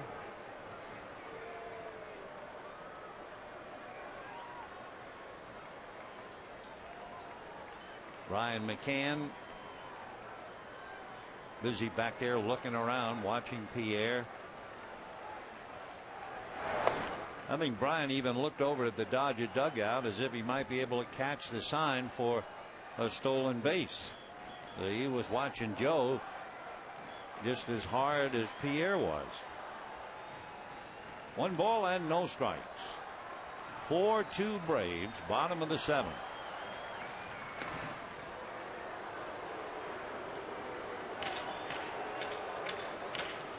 Colorado lost this afternoon. Cliff Lee for Philadelphia went 7, allowed 1 run, struck out 9. Giants did not play. The Cincinnati Reds will go to San Francisco. Giants, by the way, are a very tough team at home. They have a better record at home than the Dodgers have. And they're first up on the upcoming road trip in San Francisco. That's going to be a drive into left field. Base hit. Anderson. So 2 on, and Andre Ethier coming up. And now let's see if Bobby Cox makes a move or not. You know the one thing about Bobby? Take a look at his feet as he walks out. I know that's a strange request, but you see that? He is wearing spikes. He's probably the only manager in all of the major leagues who would wear spikes. You have to remember, too, that Bobby had both knees replaced. And by Cox wearing spikes, believe it or not, his logo goes out. That's an inspiration for the young Braves. They think it's amazing. And we'll be back.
Times now, Derek Lowe has gone 6. He got into the 7th tonight, but could only get 1 out. And he leaves where he could win or have nothing to do with it. He leaves leading 4-2, but the 2 men on the bases are his responsibility. And they give the ball to a left-hander, 24 years old, Eric O'Flaherty, out of Walla Walla, Washington. Originally signed by the Mariners 6 years ago. He was going to go to Oregon State, but instead opted to go pro. He began his major league career with Seattle with 6 consecutive victories. Nod Langston, Randy Johnson, Freddie Garcia, Jamie Moyer, Kazuhiro Sasaki had such a great start. 6 in a row. What really made it interesting, he got the 6 in relief. And now here he is working on Andre Ethier. 0-1. O'Flaherty is 6'2", 195. Ethier grounded out, tripled off Diaz's glove and grounded to short. Fastball, slider, cutter, and a change. On the fists. Good fastball at 91. 0-2 the count. You know, we talk about him winning 6 in relief. He then won another game. He was 7-0. And lost his first game August 31st. Now he's trying to save this thing for Derek Lowe.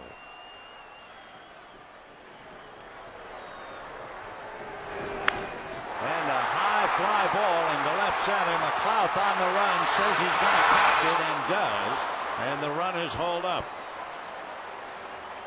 So Ethier, a long fly ball to left center. Still looking out there as if to say somebody moved the fence back. And now Manny Ramirez. So let's see whether O'Flaherty stays in or not.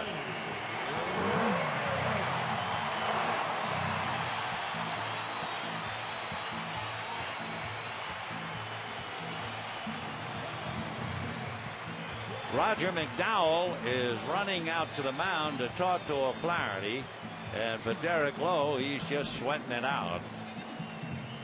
Take a look about O'Flaherty's numbers. He is 1-1. He's allowed 1 home run in 37 innings, and they will take him out and go to the right-hander, Peter Moylan. So Moylan will be called in, and we'll be back.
Manny. Peter Moylan has yet to allow a home run this year, and he's been in 60 games. He's from Australia, born in Atterdale and lives in Vermont, Australia. Actually pitched a couple of years for the Twins and then went back to Australia and became a pharmaceutical salesman. Down there he'd play first base once or twice a week. And it wasn't until 3 years ago, when he displayed a fastball, that the Australians even thought about putting him on the national team. Well, here he is.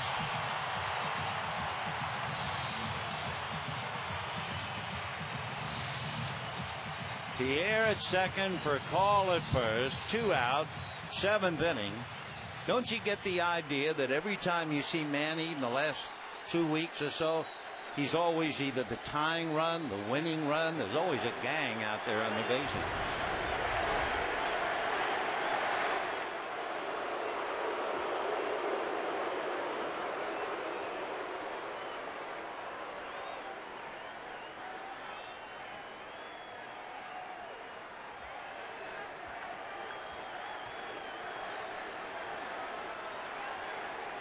Lowe with the ball game hanging in the balance.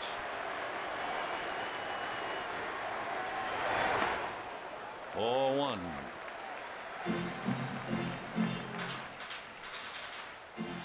Manny single to right, single to left, and looped out to short.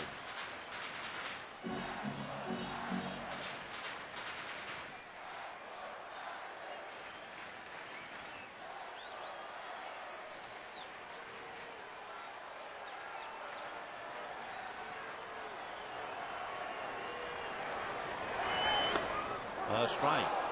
1-1.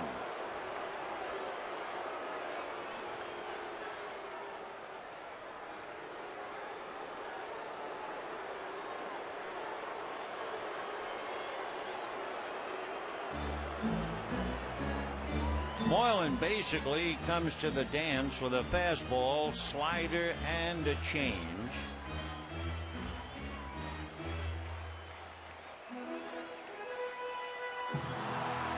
He used to throw over the top, but he could never throw more than 89.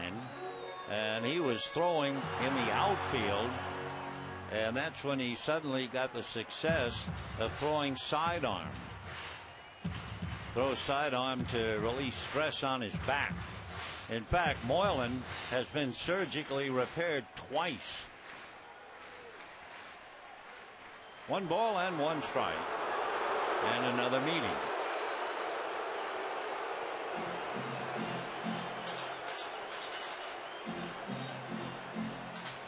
For Derek Lowe, it's tougher than waiting for your next start. 103 pitches later.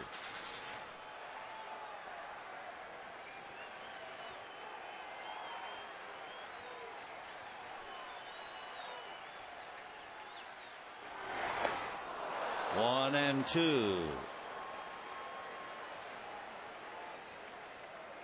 May 8th last year, Peter Moylan had Tommy John surgery. May 8th last year, and he's been in 60 games this year. Wow.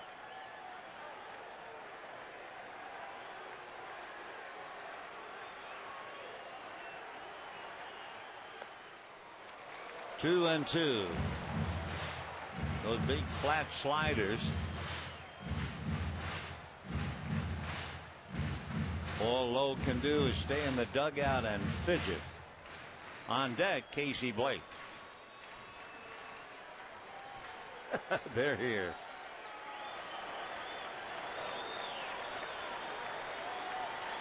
Deuce is wild. Manny Ramirez, since his pinch hit grand slam, he is 2 for 14 with runners in scoring position. And at the end of 7, 4-2 Atlanta.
Z-Class attention assist to the game. Let's take a look at the pitching sequence.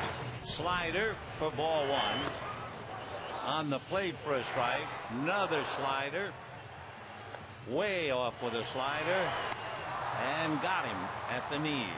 So Peter Moylan might have been a pharmaceutical salesman, but he had the right prescription for Derek Lowe. And it's 4-2 Atlanta in the 8th inning. Dodgers now bring in Hong-Chi Kuo, and he'll be facing Garrett Anderson Martin Diaz and Adam LaRoche.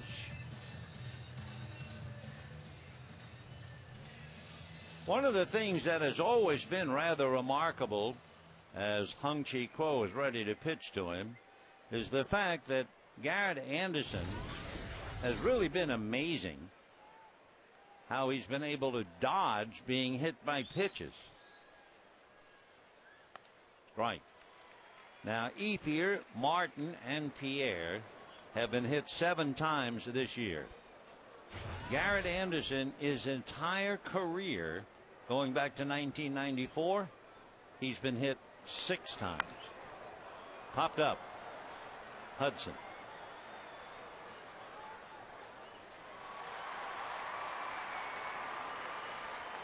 So 1 out in the 8th, and Martin Diaz coming up.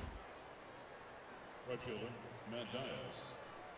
So Diaz checking in. Diaz followed by LaRoche. Single to center to drive in a run, stole a base and scored. Single to right and was left at third, and made that leaping try and had Ethier's ball get off his glove for a triple that resulted in a run. So Diaz has certainly been involved in the game. 4-2 Braves in the 8th. Fastball.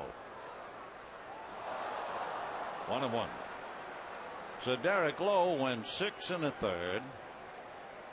Gave up 2 runs and 8 hits.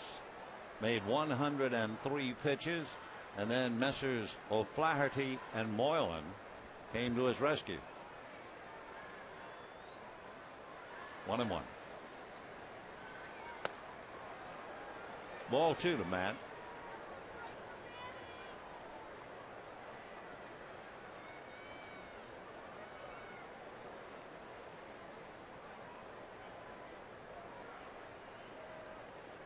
Game 1 of what should be a dandy 4-game series. Hope you be out here with us. 3-1 to Matt Diaz. Hung-Chi Kuo in his 13th game. Dodgers really missed him.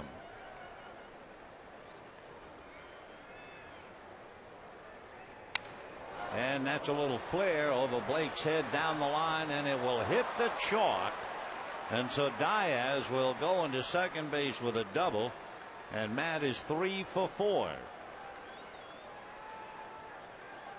First baseman number 22, Adam LaRoche. So he's the fellow the other night grounded into 3 double plays and struck out, and then hit a 2-run home run to help win the game. They said that night when he hit into the 3 double plays, all the Braves players were extremely conscious of Joe Torre, and they kept telling him, hey Matt, you're 1 double play away from Joe. Because Torre, a great hitter, once hit into 4 double plays. So here's Adam LaRoche, 2 for 2 with a walk,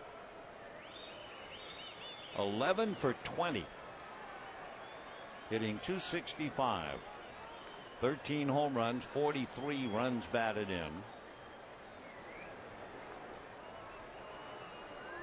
Pretty good duty for LaRoche to hit a home run this year for 3 different teams: Pittsburgh, then the Red Sox, and Atlanta. Now Dave Kingman homered for 4 clubs, and he's the only player to ever do that. Kingman homered for the Mets, the Padres, the Angels, and the Yankees. That was back in 1977.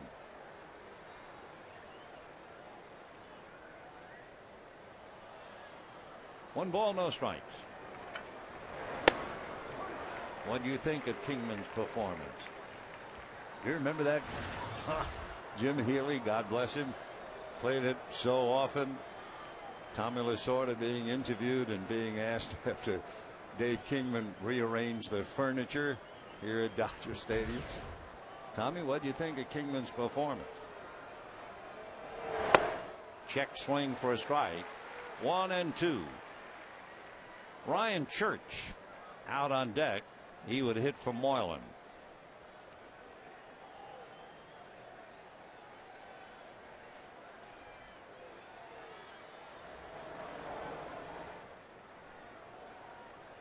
One ball and 2 strikes.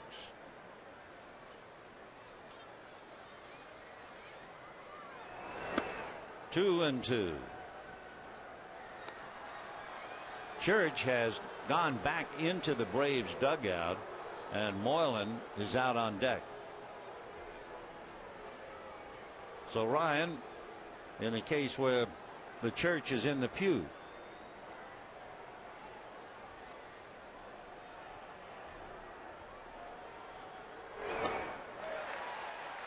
Well, they finally solved LaRoche, and now Moylan will come up and hit.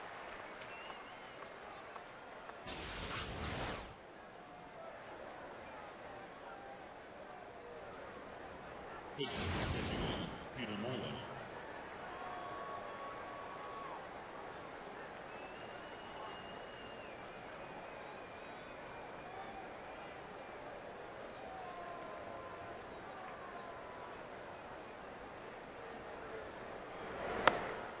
And ball 1.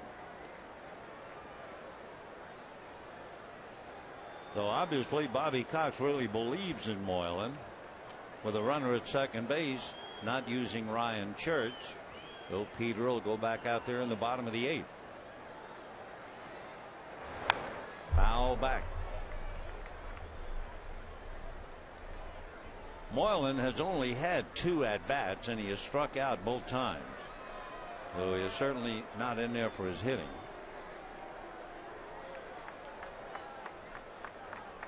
Diaz at second, 8th inning, 4-2 Braves. Dodgers have Blake, Loney, and Martin in the bottom of the 8th. 2-1.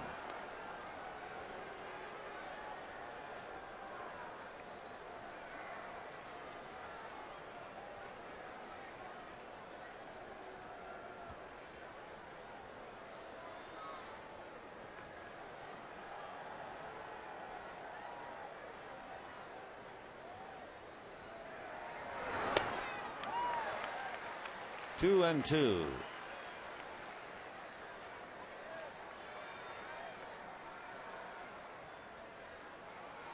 Randy Wolf went 7, allowed 4 runs, 9 hits,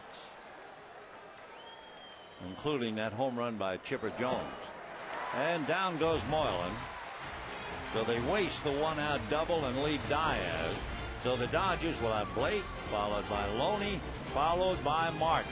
4-2 Atlanta.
To the bottom of the 8th inning, Ryan Church takes over in right field for Matt Diaz. Interesting thing about Ryan Church, in his young career, he has played 14 games here at Dodger Stadium, and his batting average is .404. But he comes in now for his glove, and we go to the bottom of the 8th. Paid attendance tonight, above the Dodger average, 46,399. 46,399. Dodgers getting close to the 2.5 million mark. And here's Casey Blake. Walked, hit into a force play, stole a base, grounded out. Fastball strike. After all those sliders to Manny Ramirez.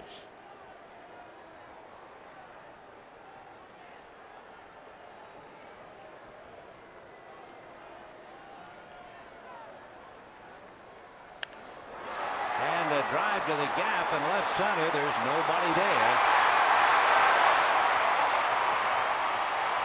Oh, it'll be a double for Casey Blake as he bounces one into the stand, leading off the 8th.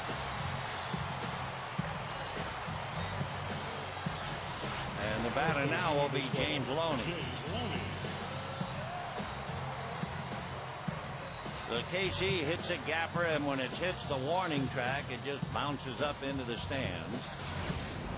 So the leadoff double, the Dodgers had a leadoff single in the 7th inning. So this would be only the 2nd time tonight the Dodgers have had a leadoff man get aboard.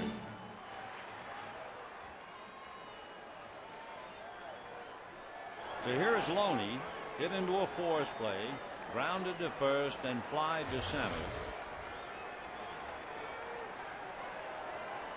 Dodgers have 9 hits. Only Loney and Pierre are on the outside looking in. Ball 1.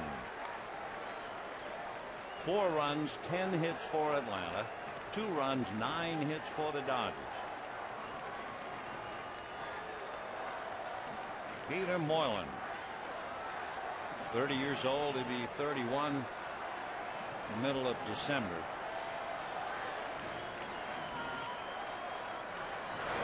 Fastball, but he missed. Hits 90 on the gun. They're backing him up in the bullpen. Boone Logan, a left-hander. Chris Medlin, a right-hander. Bobby has made 2 changes, O'Flaherty and Moylan. 2-0.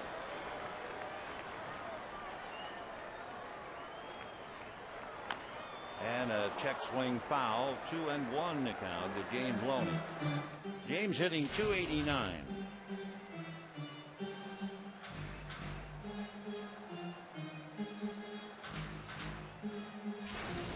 Loney came up with 2 on in the 1st inning and hit into a force play. Came up with a runner at second and grounded out, and then led off with a fly ball. So now he's trying to pick up Blake.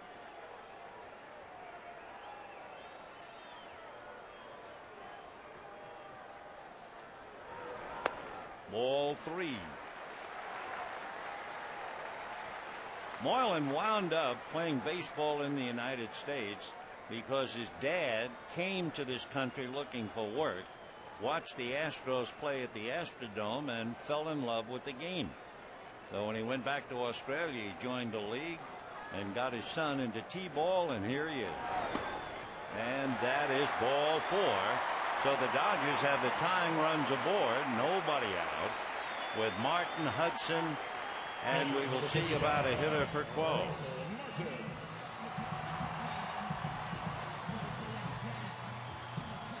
Shows you how a pitcher's fortunes can change so quickly.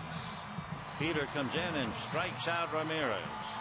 Now in the 8th inning, he's up to his hips with a double and a walk. Martin grounded to second, struck out, and singled to center.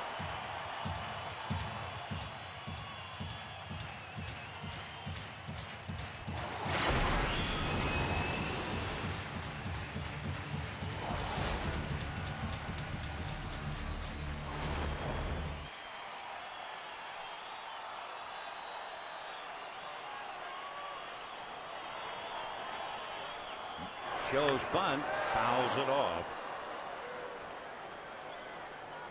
Martin does not have a sacrifice this year.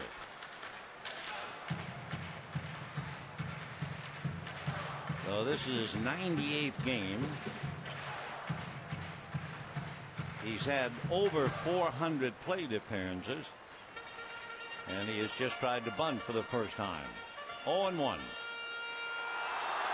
Jones on the grass. LaRoche up in front of Loney.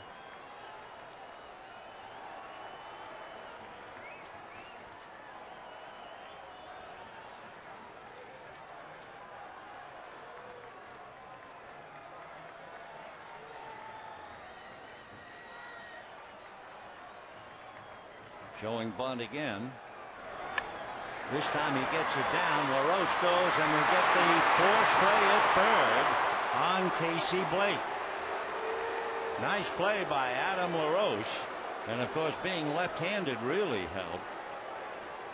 So Martin bunts into a force play.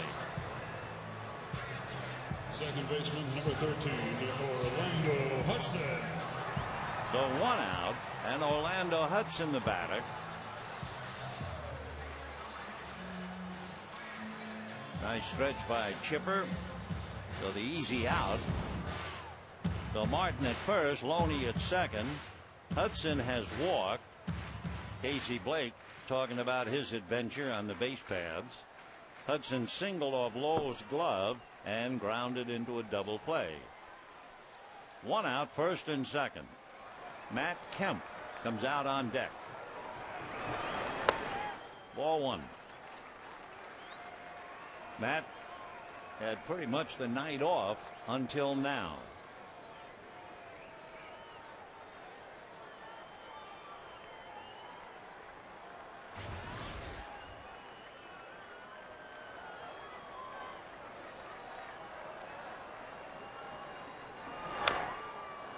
One and one. Moylan throwing 90-91.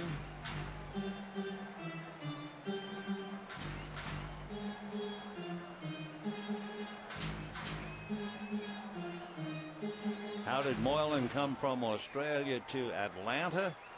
Well, the pitching coach for Team Australia was a longtime scout for the Braves. 1 and 1.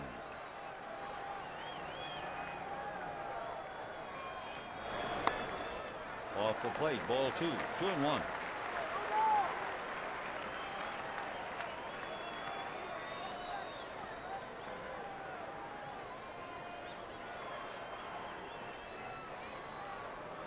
Interesting that the pitching coach who recommended him to the Braves, the manager was a scout for the Red Sox in Australia.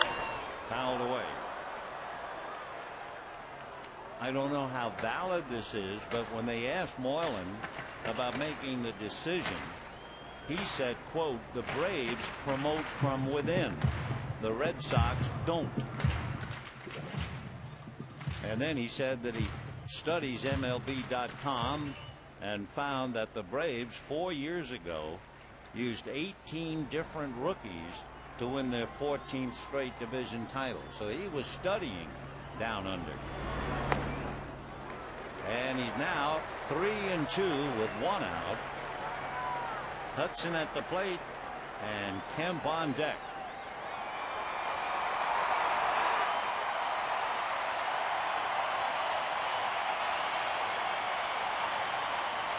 We'll watch the runners. Loney at second, Martin at first.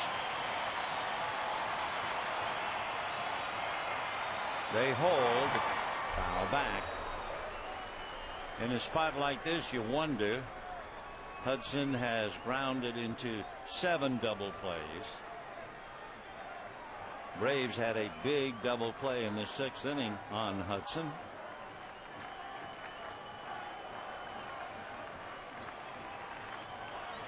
Three and 2. Orlando hitting .293. Escobar really riding the back of Loney. Big bounce over the hole, plugged up, and the out at first. That was a big play by Prado. But the tying runs move up now to second and third. 2 out. And Matt Kemp will come up and bat.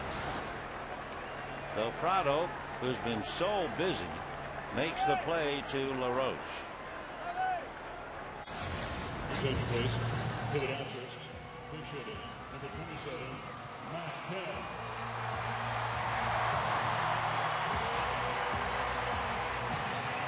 So Matt Kemp will hit for Hung Chi Kuo.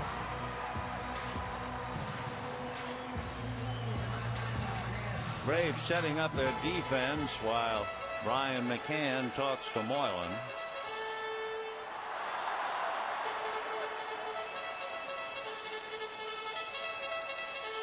Bobby's won over 2,000 games. He's been through the mill. Matt Kemp hitting .320, 15 home runs, 69 runs batted in. Coming off a series where he went 6 for 13, including 5 RBIs. Has not done a lot coming off the bench. Slider away, ball 1. That's the way he pitched Manny Ramirez.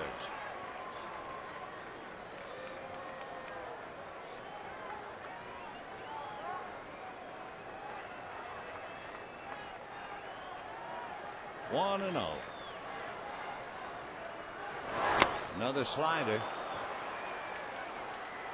1 ball and 1 strike.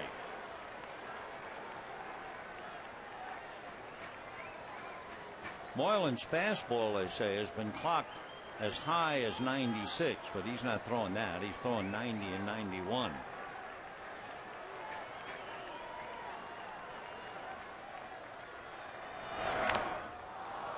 Fouled at the plate, and McCann got bitten by that foul ball.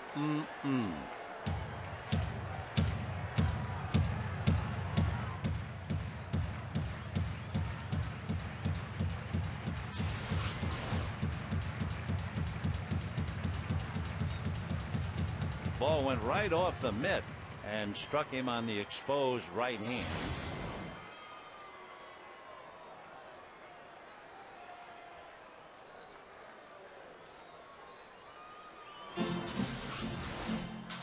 Take another look. Off the top of the glove. Looked like the knuckles.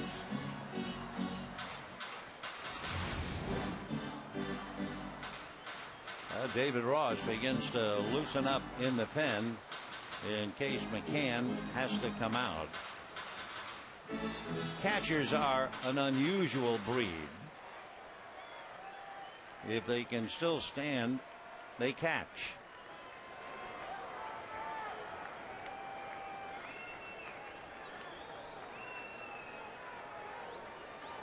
One and 2 to Matt Kemp. Second and third, the tying runs. 2 out in the 8th. 4-2 Atlanta.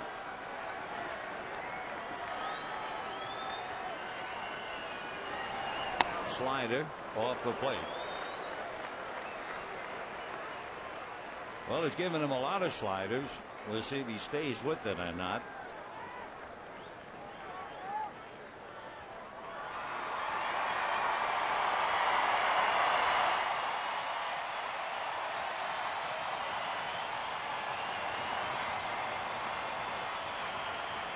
Goose is wild indeed.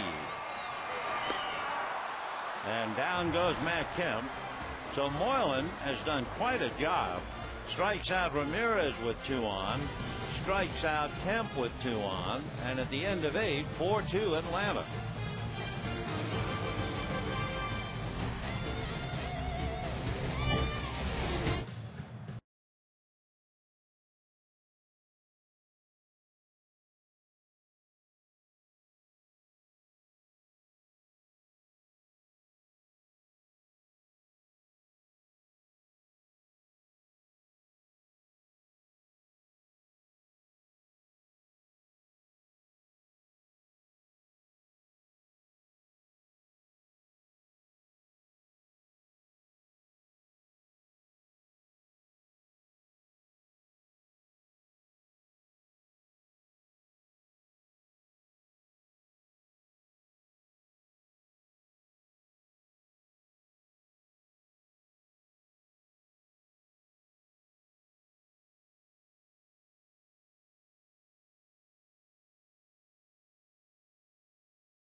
2 innings turned in by the pride of Australia, Peter Moylan.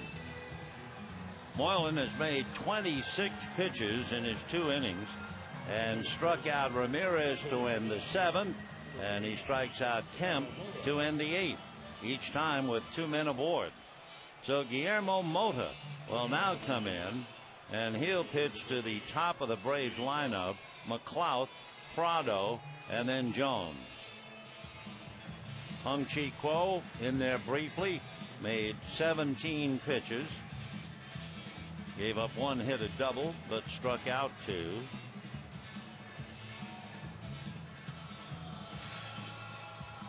Four runs, 10 hits, no errors for Atlanta. They're trying to even the score with the Dodgers. Dodgers won 2 out of 3 down there.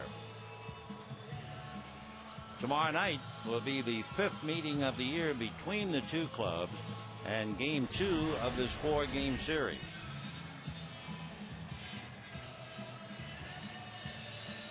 McLouth grounded to first, grounded to second, walked, grounded to first. So 0 for 3 on ground balls. Mota with a record of 3-2, just about ready to go to work. Mota's name, of course, in the headlines involving Prince Fielder.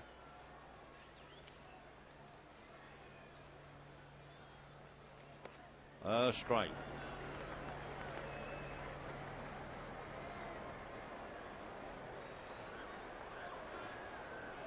No balls and 1 strike.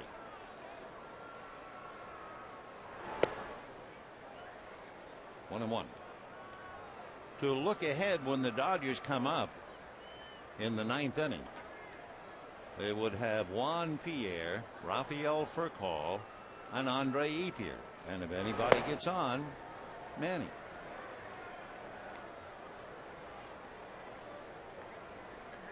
Tonight, Manny single to right, single to left to drive in a run, looped out to short, struck out.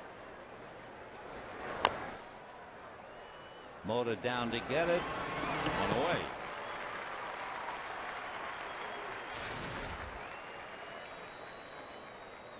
Martin Prado coming up, popped up twice, hit into a force play, grounded out. Chipper Jones is having a big night, but the men in front of him have not done anything. I mean, Chipper has had a single, a double, and a home run. Every time he has come up, the bases have been empty.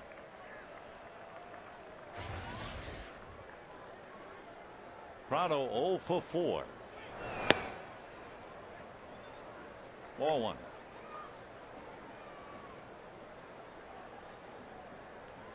The closer for the Braves, Rafael Soriano, he's up, and the Dodgers have left-hander Scott Elbert throwing in their pen. 1-1. 9th inning, 4-2 Atlanta.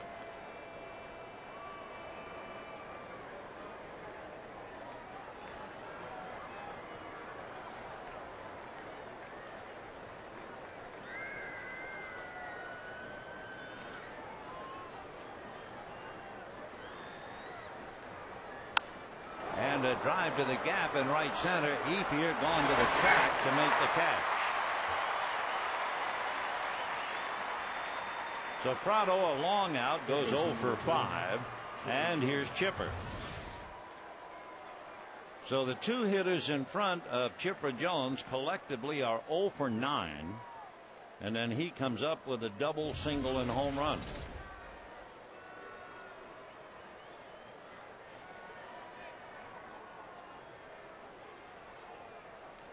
Jones turning around to hit left-handed. He was the other side against Randy Wolf.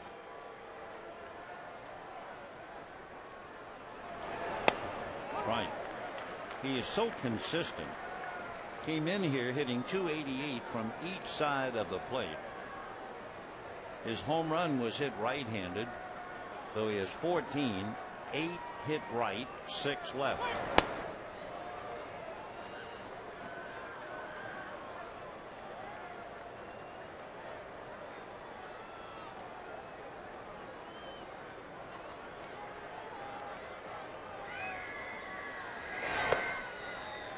You know, you talk about great switch hitters. Mantle, Murray, Jones, Frisch. Chipper's the only switch hitter in Major League history to own a .300 career batting average and at least 300 home runs. Right. 2-2. 37 years old and still cranking out great games. 10 years ago, 45 home runs. High in RBIs, 111.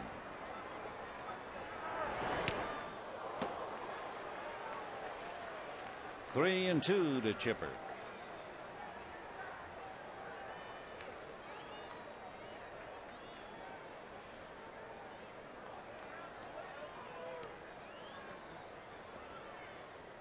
Chipper's first bat was not a bat. His dad took a piece of lightweight PVC pipe. Let him use that. He'd probably hit 300 with a PVC pipe. Ball four. And the batter will be Brian McCann. Meanwhile, Joe Torre going out. McCann, a left-hand hitter. He's got Scott Elbert in the pen. So it looks like Mota's on his way out. Yep. Scotty gets the call, and we'll be back.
Missouri, a #1 pick by the Dodgers 5 years ago.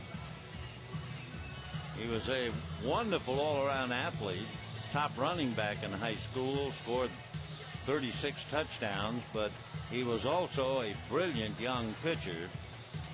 So the Dodgers gave him a lot of money, first-round pick. Fastball, curve, circle change, and a slider. He had tendinitis in his shoulder 2 years ago, had arthroscopic surgery on that left shoulder. Tried to rehab the injury for a month. They had to repair a torn labrum. Then last year, he was on the DL for much of the season. Dodgers really high on him if he can recover, and right now he's got Chipper at first, 2 out. Working on McCann. And first pitch lifted down the right field line, hooking foul, out of play. 46,399 taken in the game. Hope you'll be with us tomorrow night.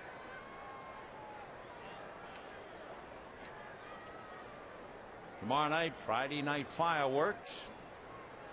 And then it will be Jurgens and Billingsley. Saturday night, Kawakami and Kershaw. There goes Chipper. The pitch is outside. The throw is on a bounce. So Chipper Jones steals second. For Chipper Jones, that would be his third stolen base. Oh, he had Randy Wolf steal a base on Derek Lowe, and Derek appeared to forget he was even there. We had Casey Blake steal a base. 2-1. So the fellas you don't expect to steal have stolen.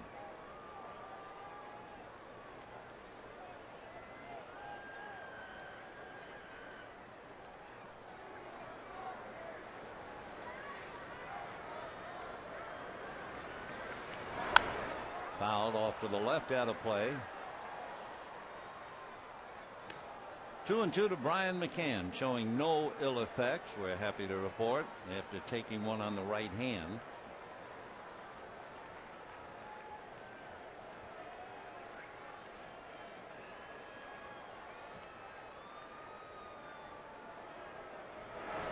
In the dirt, squirts away, but Jones holding at second. So 3-2 to McCann. Yunel Escobar on deck.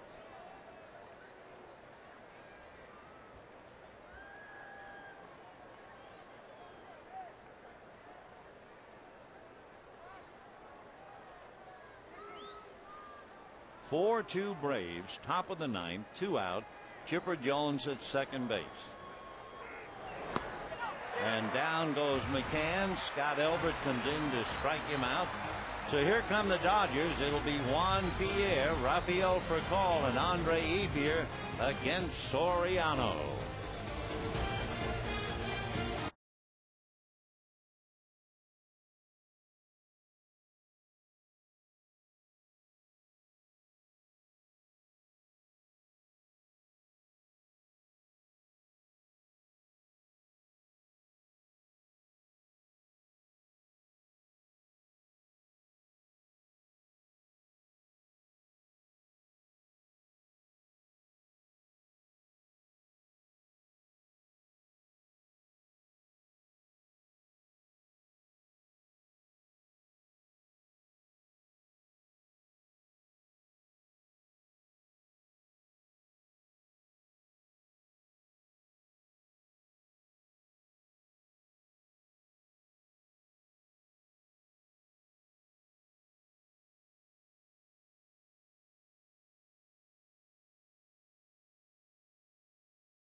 Bottom of the ninth inning, and Bobby Cox will bring in his fourth pitcher.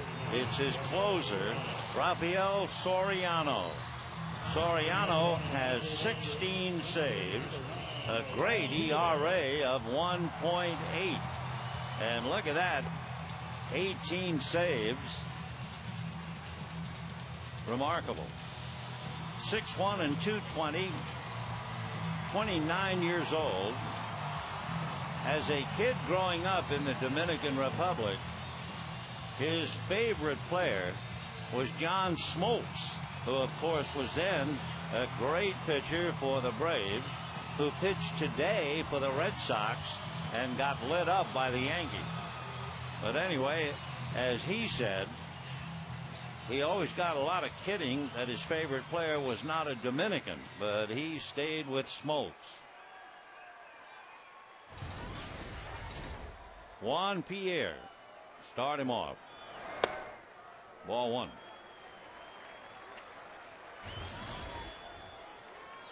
With Soriano, fastball, slider, straight change, and a splitter that he throws occasionally to left-hand hitters.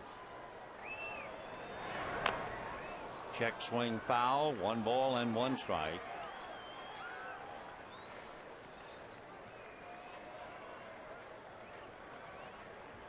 Pierre, batting ninth, struck out, had a scoring fly ball, and hit into a force play.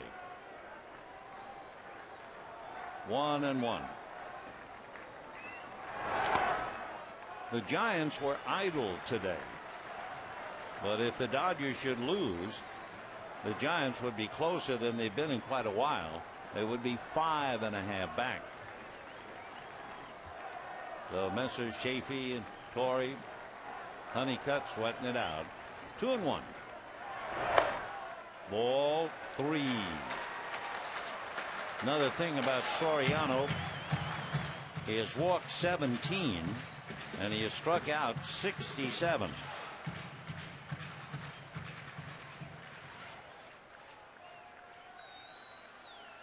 Just about 4-1. 3-1 to Pierre. That's a strike.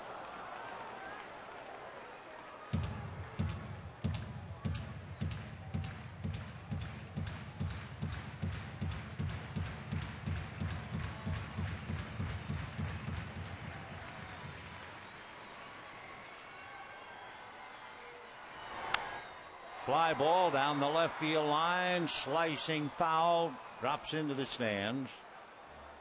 Garrett Anderson in pursuit. Count remains 3-2.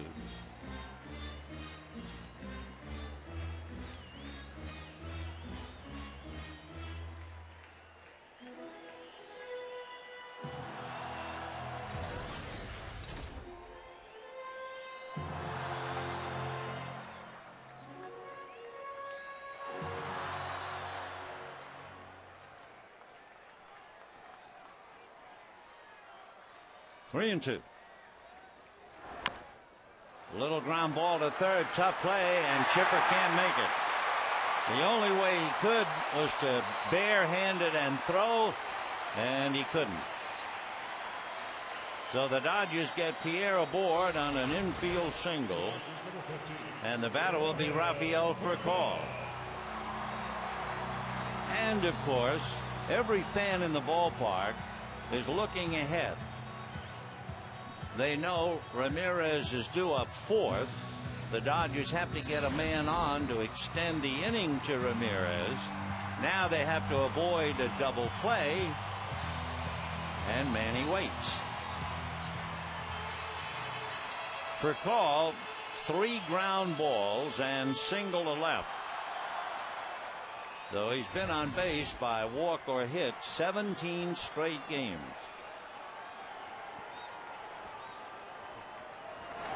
Ball 1.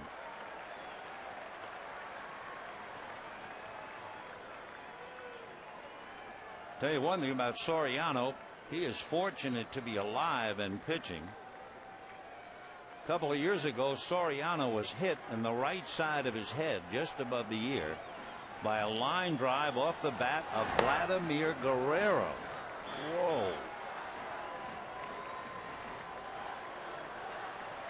They determined he had a concussion. I would think so. That would have knocked his beard off. 1 ball, 1 strike. Ball 2.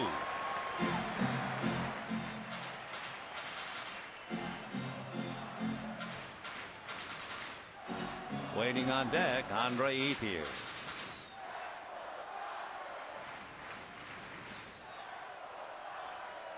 Soriano had arm surgery last year in August. 2-1. Strike. Little slider, late break to it. That's why Furcal's a little unhappy. 2-2 the count to Rafael. 4 runs, 10 hits for the Braves. 2 runs, 10 hits for the Dodgers.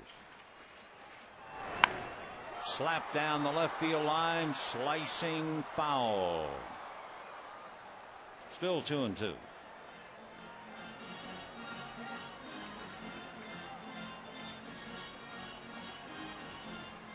By the way, in talking about Soriano being hit in the head by Vladimir Guerrero, he reported that he was experiencing headaches and dizziness 2 weeks later. I guess. There goes Pierre, big bouncer into right field. And Pierre will go to third, and the Dodgers are in business again. 3 straight innings. They've had 2 men on.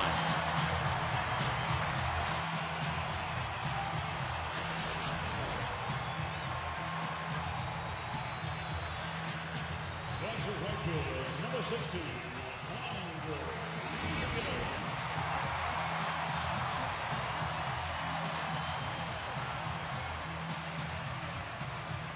Crowd is particularly wound up because now, unless Ethier either hits it out or hits into a triple play, they're going to see Manny. Andre grounded out, tripled off Diaz's glove, grounded out again and fly to center, and this ball 1. So Soriano is definitely struggling. Infield single, and then the single by Furcal. Andre hitting .272, 22 home runs.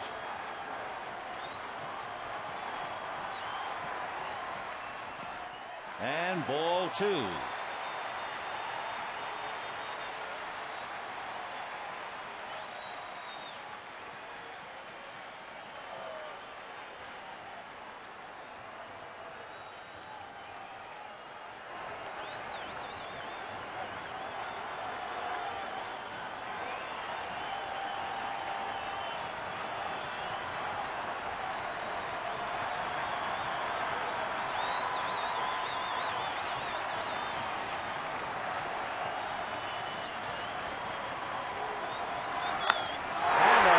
To right, going back for it is Church. It is gone. A walk-off home run again for Andre Ethier. And the Dodgers turn it around and win 5-4.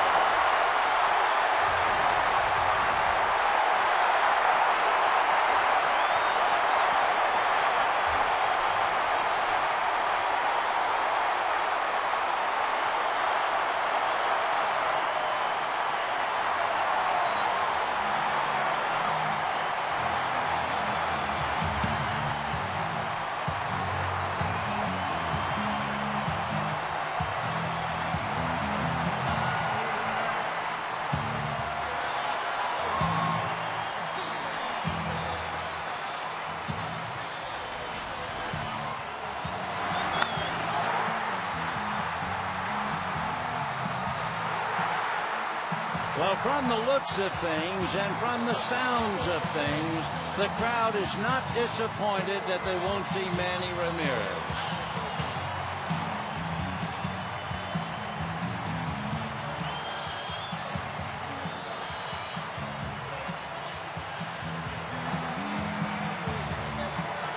By the way, for Soriano, that was the 3rd home run that he has allowed this year. Never a dull day or night here at Dodger Stadium. Hope you'll join in the fun tomorrow night. Game 2 of the 4-game series. The Dodgers pull it out. Once again, the final score, Dodgers 5, Braves 4. Stay tuned for Dodgers Live, and it starts